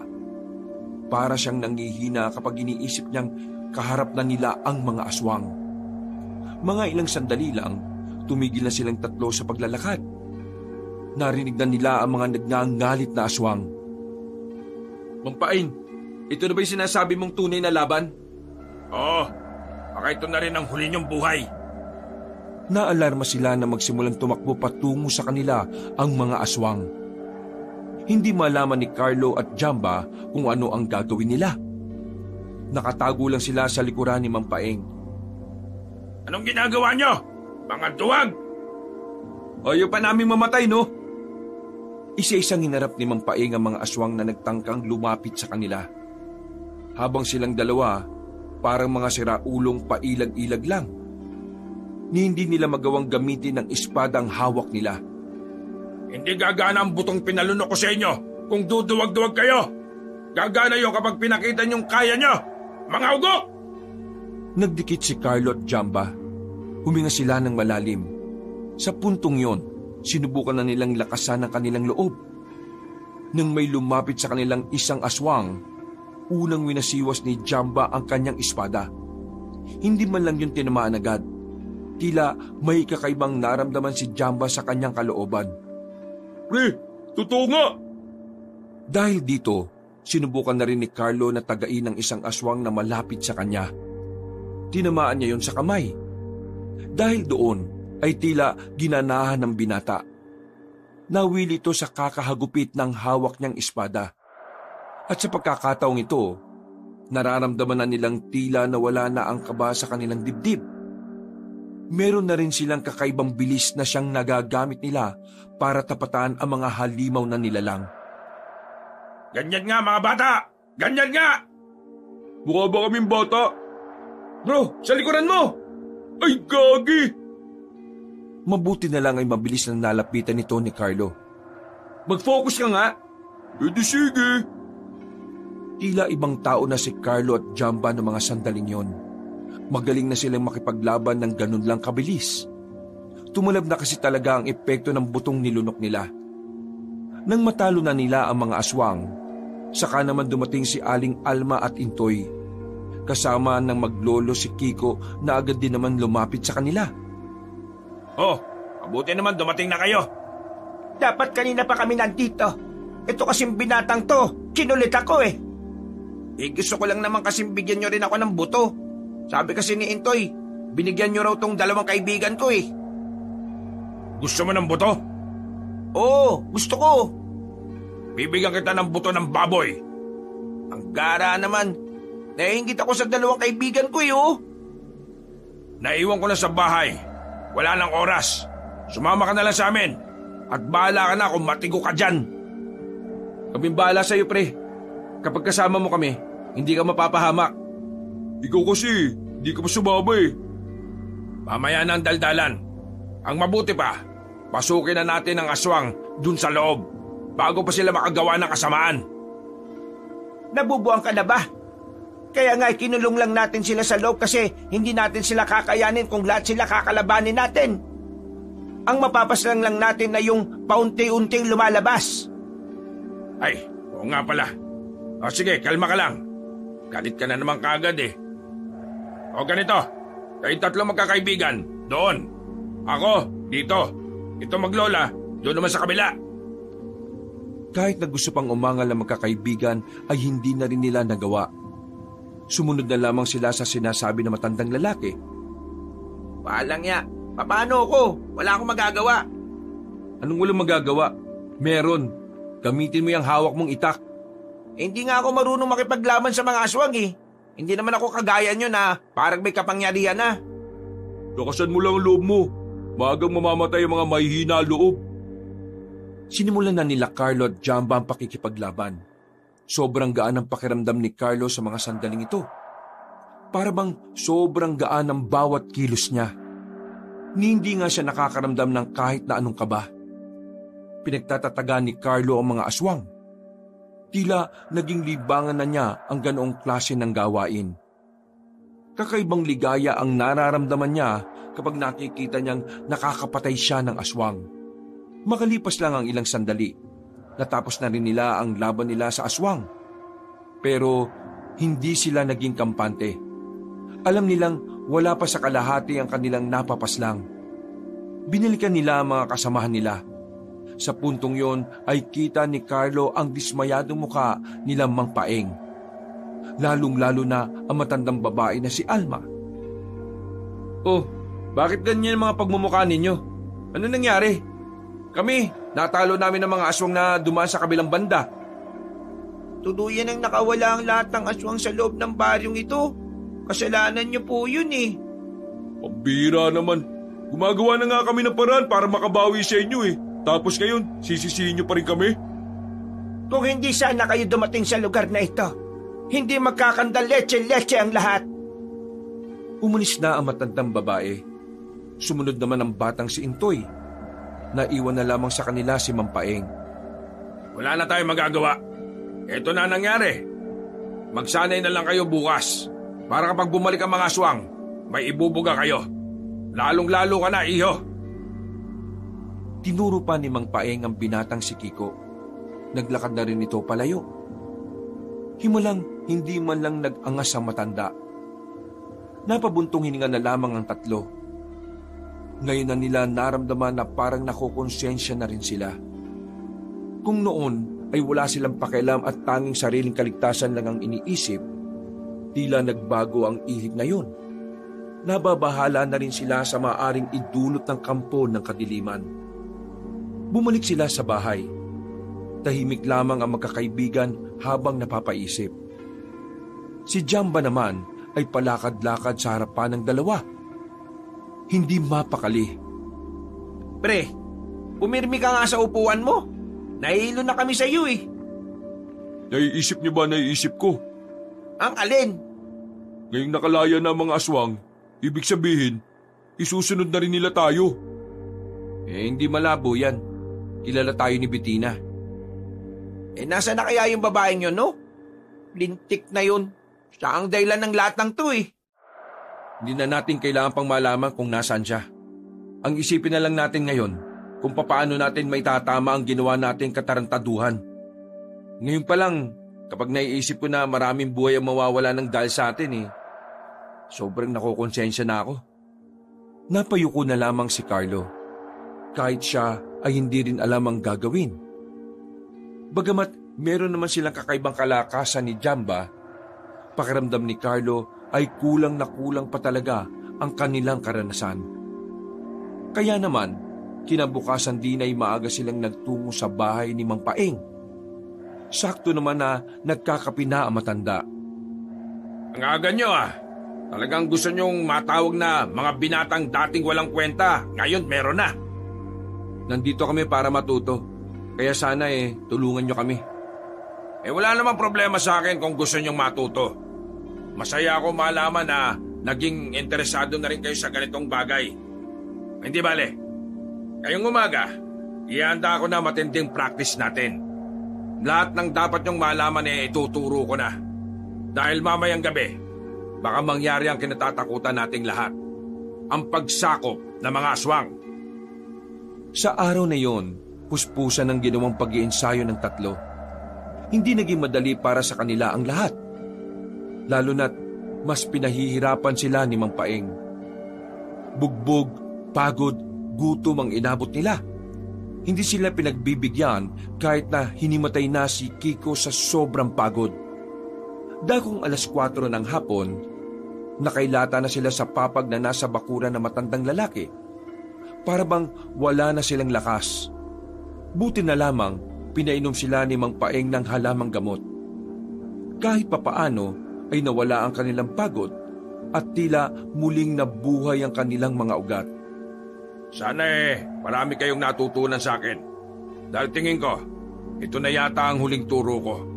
At kayo ang huli kong mga naging estudyante. Umamatay ka na ba?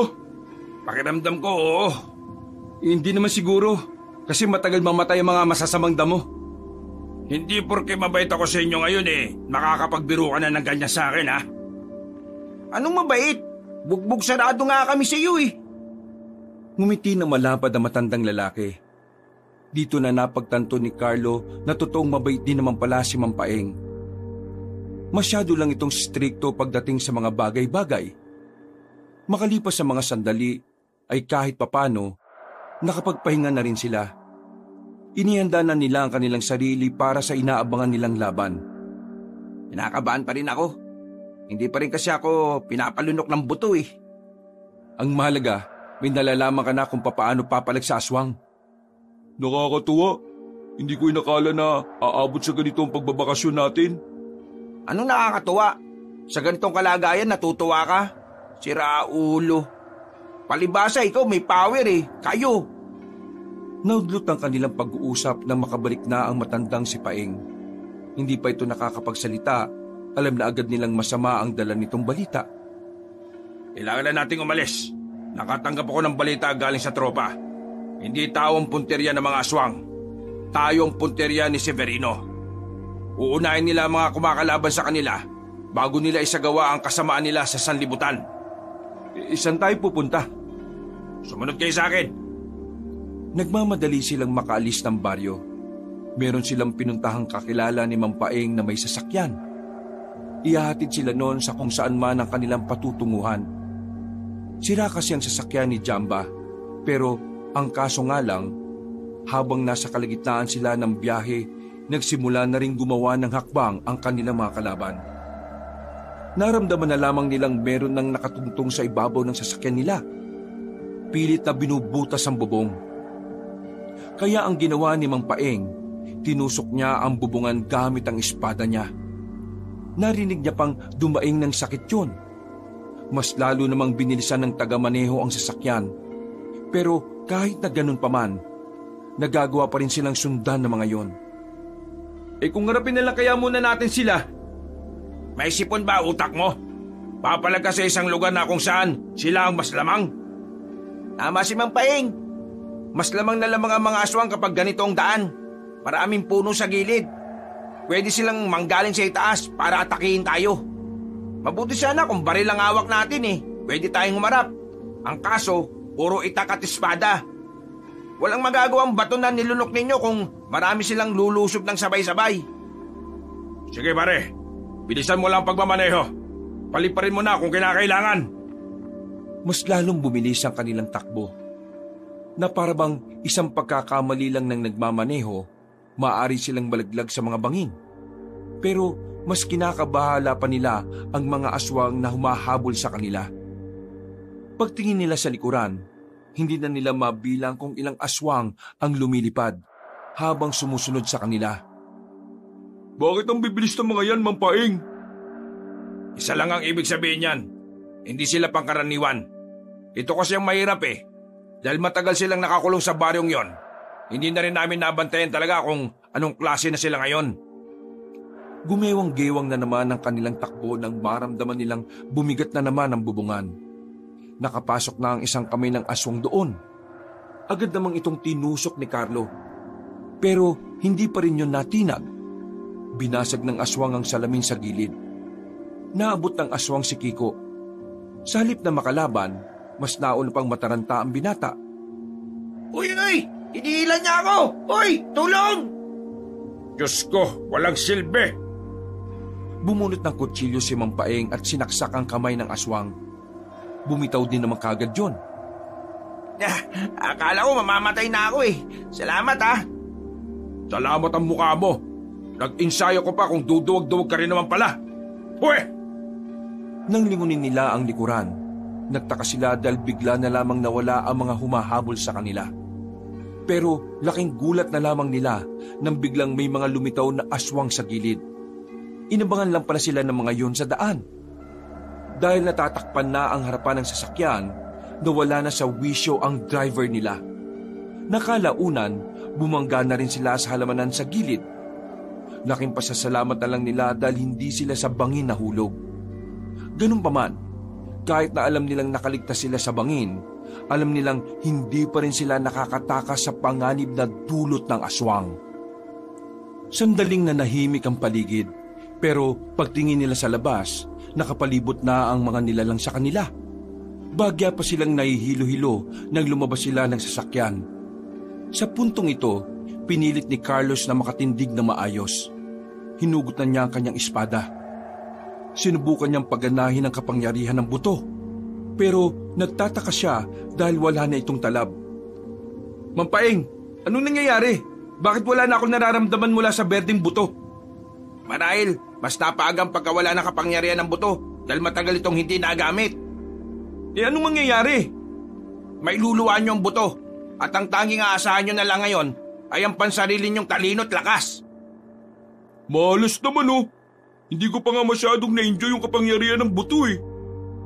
Mamaya na kayo dumaldal. Unahin na muna natin itong mga salot na ito. Mga ilang sandali lang ay marahan ng pumaikot-ikot sa kanila ang mga aswang. Huminga ng malalim si Carlo. Medyo nababahala na siya dahil wala na ang inaasahan nilang kalakasan. Mabuti na lang kahit papaano ay meron silang alam sa pakikipaglaban. Bumuntong hininga na lang si Carlo. At maya-maya lamang agad na lumusob ang mga aswang sa kanila. Nakandalabo-labo na. Wala na silang magawa kundi ang tapatan na lamang yon kahit na higit na mas mabibilis ang mga kalaban nila ngayon. Huwag niyong isipin na malakas sila. Masisipin niyo kung ano ang kahinaan nila. Dihado sa laban ng tatlong binata. Sa katunayan, natamaan agad si Jamba sa balikat. At kahit nadaplis na kalmot lang yon, ramdam pa rin ng binata ang mahapding kalmot sa kanya. Ayos ka lang ba pre? Ayos lang ako. Hindi naman tumalaki. Mamaya ka na mag-alala kapag wala na akong ulo. Carlo, palit nga tayo ng pwesto. O sige. Sa kanilang pagpapatuloy, marami na silang napabagsak na aswang. Pero marami na rin silang tama. Lalong-lalo na si Mang Paeng. Pero kapag nakikita nila kung paano lumaban ng matandang lalaki, tila hindi na nila nararamdaman ang hapdi ng bawat sugat nila. Mas lalo silang ginaganahan. Mas lalo nilang sinisikap na maipanalo ang laban kahit parang habang tumatagal, mas lalo silang nalalagay sa alanganin. Hingal na ang magkakaibigan. Nanlalambot na rin sila dahil sa pagod at pagkirot ng mga galos nila. Pero ang mga aswang, hindi pa rin tumitigil. Hindi sila lulbayan ng mga yon hanggang sa hindi sila namamatay. Parang hindi ko na yata kakayanin mga pre. Hindi pwedeng hindi mo kayanin. Kailangan natin mabuhay. Huwag kayong mawala ng pag-asa. Nararamdaman ko na sila. Paparating na sila. Sinong sila? Ang dalawang mababangis. Napalingon-lingon ang magkakaibigan sa paligid nang biglang maramdaman nilang may kakaibang presensya na paparating. Napapangiti na lamang si Mang Paeng. Habang napapaisip naman si Carlo. Pero kalaunan, napagtanto na rin ng binata kung sino ang tinutukoy na matandang lalaki. Ha! Tapos na kayo ngayon, mga salot kayo! Biglang lumabas sa likuran ng puno ang maglolang Alma at Intoy. Nakasuot na ang dalawa ng tela sa kanilang ulo. Maraming burloloy sa katawan at parehong may hawak ng espada na may karit sa dulo. Walang sinayang na sandali ang maglola. Agad na hinigit ni Aling Alma ang leeg ng isang aswang. Si Intoy naman mabilis na tumakbo at pinatamaan ng hita ng isa pa. Dahil dito, naalarma ang kanilang mga kalaban. Nagkawatak-watak ang mga yon. Ang organisadong galaw ng mga aswang ay tila nagulo na. Gagi mga pre, parang hindi naman matanda at bata itong nakikita natin eh. Hindi ba ka paniwala? Ganyang kalakas sa maglolang yan. Kung ganyan sila kalakas, bakit hindi na lang nila pinaslang ang mga aswang? Bakit kinulong lang nila noon? Kagaya nga na sinabi ni Alma, delikado kung papasok sa loob ng baryo. Hindi ka na makakalabas doon. Mas napaganda nga na hindi sila sabay-sabay na lumabas. Para kahit papano, hindi tayo nahihirapan sa dami ng bilang nila. Mga inutil! Nagagawa niyo pang magkwentuhan dyan! Wala na kaming gagawin eh.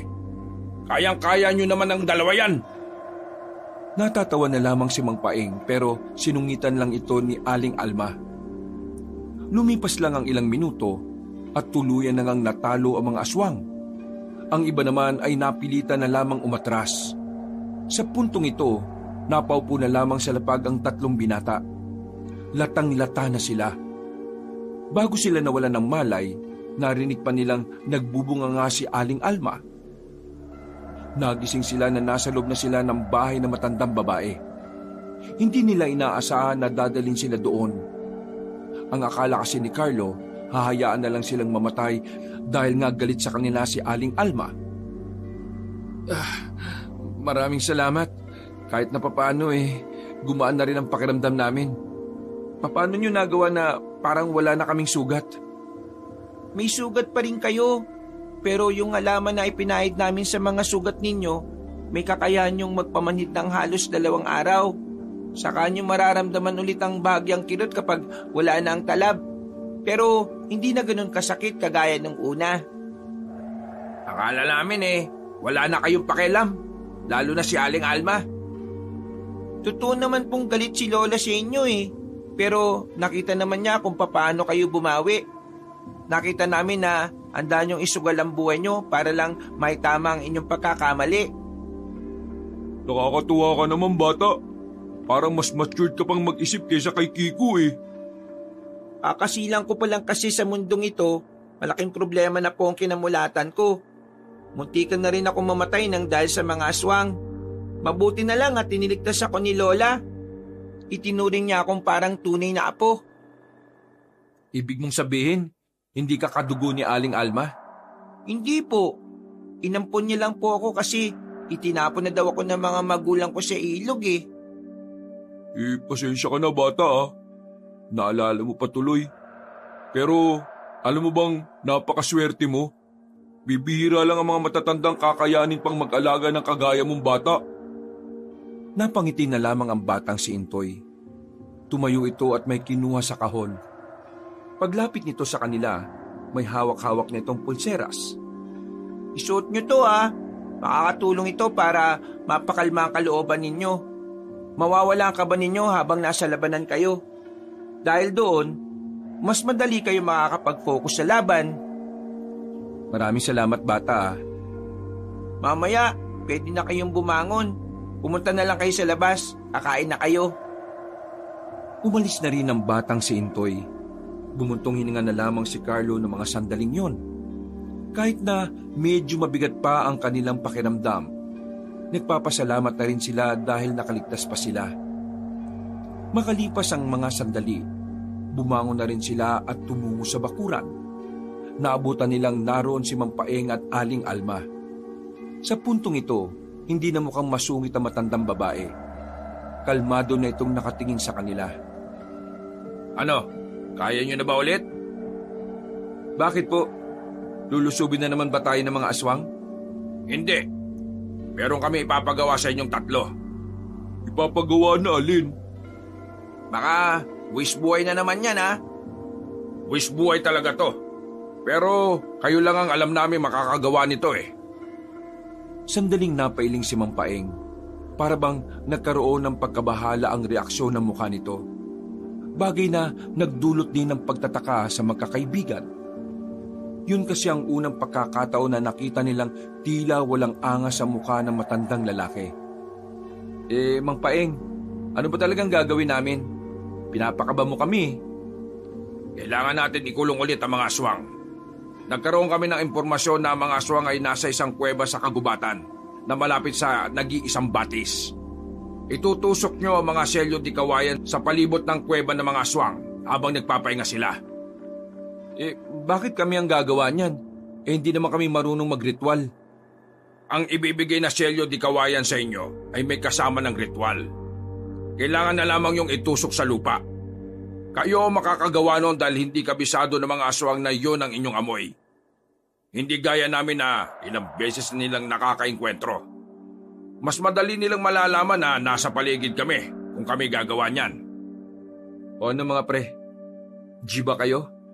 Ako kasi oo eh. Tutuloy ako. Pero hindi ko kakayanin kung ako lang mag-isa. Kaya sana samahan niyo ako. Sige, sasama ako. Ang magkakaibigan hindi dapat nag-iiwanan. Pero ang magkakaibigan, di ba pwede ring magtanggihan? Ikaw lang ang hindi sasama sa magkakaibigan. Matitis mo bang hindi ka kasama sa magiging kwento nila?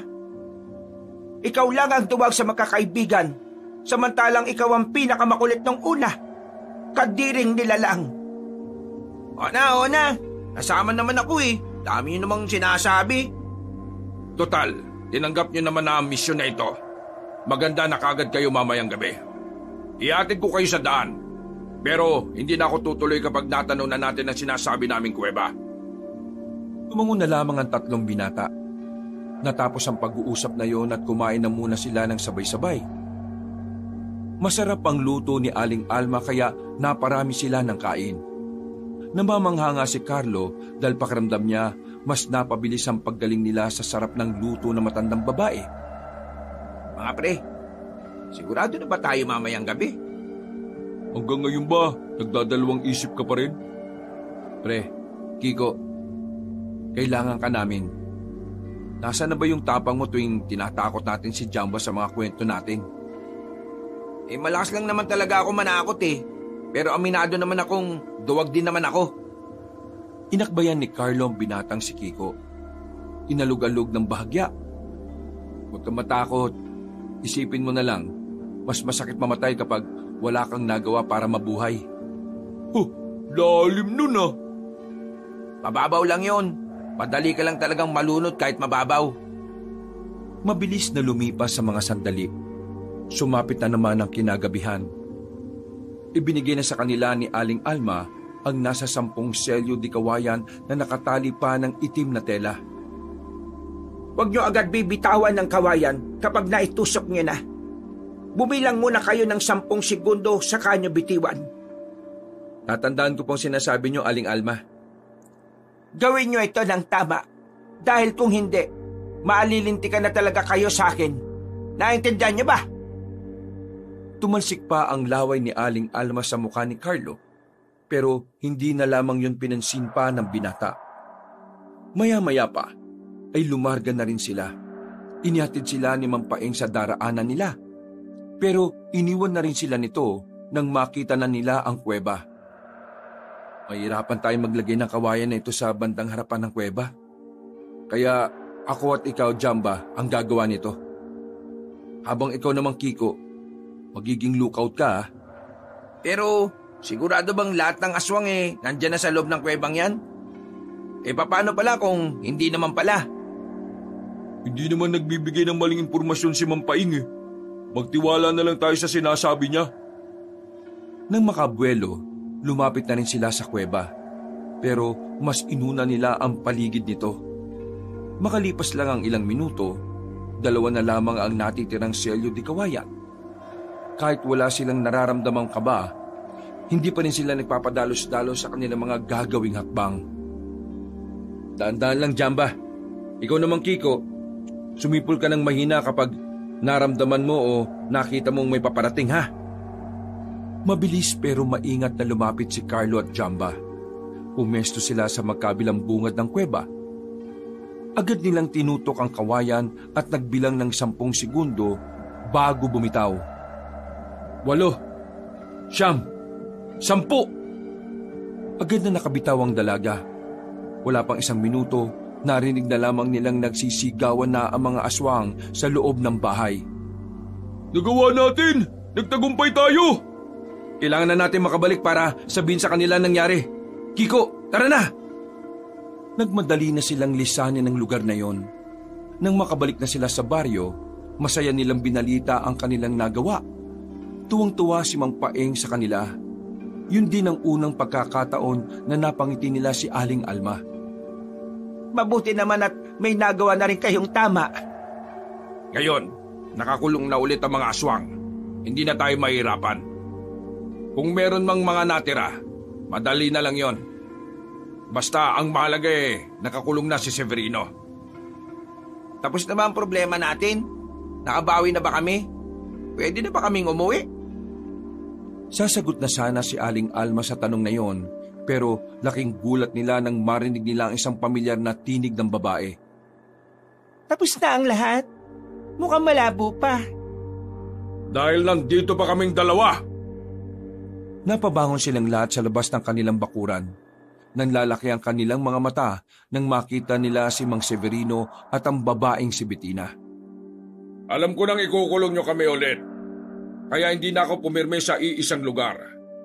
Alma, nakakatuwa ang pagsisikap mong ubusin ang lahi namin mga aswang no?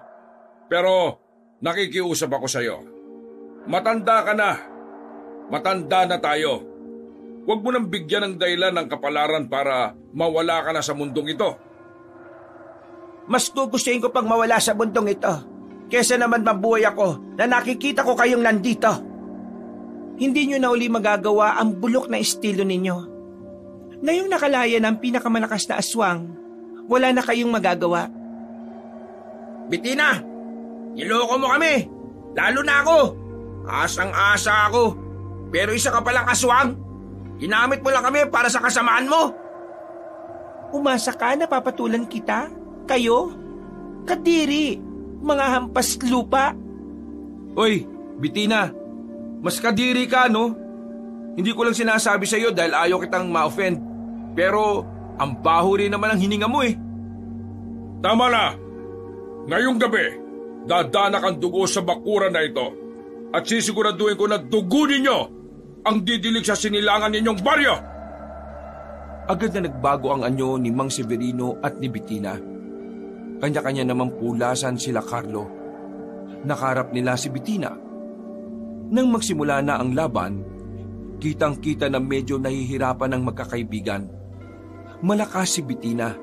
Kahit buong kanilang loob, binabalibag lang sila nito. Kalma! Ako sa tukmol na yan. Intoy, sumama ko.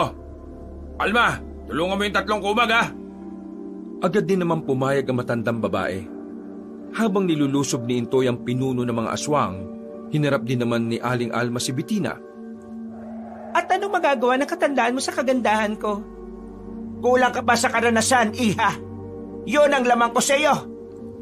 Kung ako kulang sa karanasan, ikaw sobre sa rayuma. Kaya humanda ka sa akin. Lumundag ang dalaga. Sunod-sunod ang ginawa nitong pag-atake. Pero tila hindi malang nahihirapan si Aling Alma dahil simple lang ito kung umiwas. Maya-maya lang, nagulat ang lahat nang sa isang iglap lang, bumagsak na lamang ang dalagang si Bettina sa lupa. Nangingisay-ngisay yon. Nanlalaki ang mga mata ni Mang Severino. Hindi to makapaniwala na ganun lang kadaling pinaslang ni Aling Alma si Bettina. Nagbabala na ako sa iyo, iha. Pero hindi ka nakinig. Ang galing ni Aling Alma. Pinaslang mo ang prinsesa ng mga aswang? Pinaslang mo ang kaisa-isa kong pamilya? Nakita mo naman, di ba? Bakit ka pa nagtatanong? Nagulat si Aling Alma nang biglang nasa harapan na niya ang pinuno ng mga aswang. Hinawakan siya nito sa liig. Kaya naman agad na ring tumulong sa kanya si Mang Paeng. Pero wala rin itong binatbat. Nasipa lang ito at tumilapon palabas ng bakuran. Si Intoy naman ang nagtangkang umatake para iligtas ang kanyang lola. Pero tila basang-basa na ni Mang Severino ang galaw ng bata. Hinawakan lang nito ang kamay nito at saka hinagis palayo. Samantala, si Carlo at ang dalawang kaibigan na lamang niya ang natitira. Sa unang pagkakataon, nakaramdam na sila ng takot kahit suot nila ang pulseras. Anong gagawin natin ngayon? Hindi na makahinga si Aling Alma. Wala tayong gagawin. Ha? Anong walang gagawin? Baka mamatay na siya. Magtiwala kayo sa kanya. Sumilay ang kakaibang ngiti ni Carlo nang mapansing tila may binabalak na masama ang matandang babae. Wisit kang matanda ka! Matagal ka ng sakit ng ulo ng mga aswang! Ngayon, tatapusin na kita para wala nang makahadlang sa akin! Hinawakan ni Aling Alma ang kamay ni Mang Severino. Nang mapatingin doon ang matandang aswang, sinamantala na ni Aling Alma ang pagkakataon. Tinusok niya ang mata ni Mang Severino. Dahil doon ay nakawala siya sa pagkakasakal ng pinunong aswang. Severino, maraming salamat dahil sa sakal mo. Napatunayan kong hindi ka na nga talaga lumakas. Anong hindi lumakas? Huwag mo kong malitin! Muling umatake matandang si Severino. Binuhos nito ang lahat ng kanyang lakas. Pero kahit na anong gawin niya, hindi pa rin matamaan si Aling Alma. Kampanteng-kampante matandang babae na sa laban na yon, may papanalo niya yon ng walang kahirap-hirap. Muling nagbago ng anyo si Mang Severino. Lumundag ito sa harapan ni Aling Alma. Tinamaan ito ng kalmot si Aling Alma, pero hindi man lang ito naapektuhan. Sa halip, mas lalo pa itong ginanahan. Nang si Mang Alma naman ang umatake, wala na ring nagawa pa si Mang Severino. Severina! Humina ka na sa tagal mong nakakulong sa baryong yon. Hindi mo ako maloloko. Hindi ka makakapagpanggap sa akin na malakas ka. Kaya naman, ihanda mo ang sarili mo ngayon dahil malapit na kayong magkita ni kamatayan. Wag! Kaya ko magbago. Basta wag mo lang akong paslangin. Kapag binuhay pa kita ngayon, magkakaroon ka pa ng pagkakataon maibalik ang dati mong lakas. Kaya ngayon pa lang, pipigilan na kita. Walang ano-ano, hinagupit ni Aling Alma ng espada niya ang lieg ni Mang Severino. Napapikit na lamang sila Carlo nang makita ang senaryong yun. Walang kahirap-hirap, nanahimik na ang pinuno ng mga aswang. Mangang-mangha ang tatlong binata. Hindi kasi nila inakalang ganun pala talaga kalakas at kahusay ang matandang si Alma. Nang matalo nila si Mang Severino, pinunta naman nila ang kuweba, kung saan nakaselyo ang iba pang aswang. Sinunog nila ang kuweba para sabay-sabay nang mamatay ang mga natitirang kalaban nila. Kinabukasan ng umaga, masaya silang ipinagdiwang ang kanilang pagkakapanalo. Nagkaroon sila ng kaunting kainan at pagkatapos nagpadasal na rin sila. Marami pong salamat sa inyo. Hindi namin makakalimutan ang karanasan namin dito. Dadalhin po namin ito hanggang Maynila. At pasensya na rin po pala kayo sa kaguluhan na dinulot namin. Ang mahalaga, nasa katahimikan na rin ang baryo. Maging aral sana sa inyo na gawing seryoso mga bagay na hindi nyo lubos na maintindihan. Tumango na lamang ang tatlo at makalipas lang ang ilang araw, hinatid na rin sila ni Mampaing sa sakayan ng bus. Umuwi sila ng Maynila na dala-dala ang mga aral ng kaganapan. Mula nang maranasan nila ang mga yon, nagbago na ang pananaw ng magkakaibigan. Mas naging maunawain na sila, mas malawak na ang kanilang kaisipan, at higit na ginagalang ang paniniwala at pananaw ng iba. Hindi man sila gaanong napalaban sa mga aswang, masaya pa rin ang kanilang puso dahil alam nila na kahit papaano, meron silang naiambag para pigilan ang kasamaan. Wakas,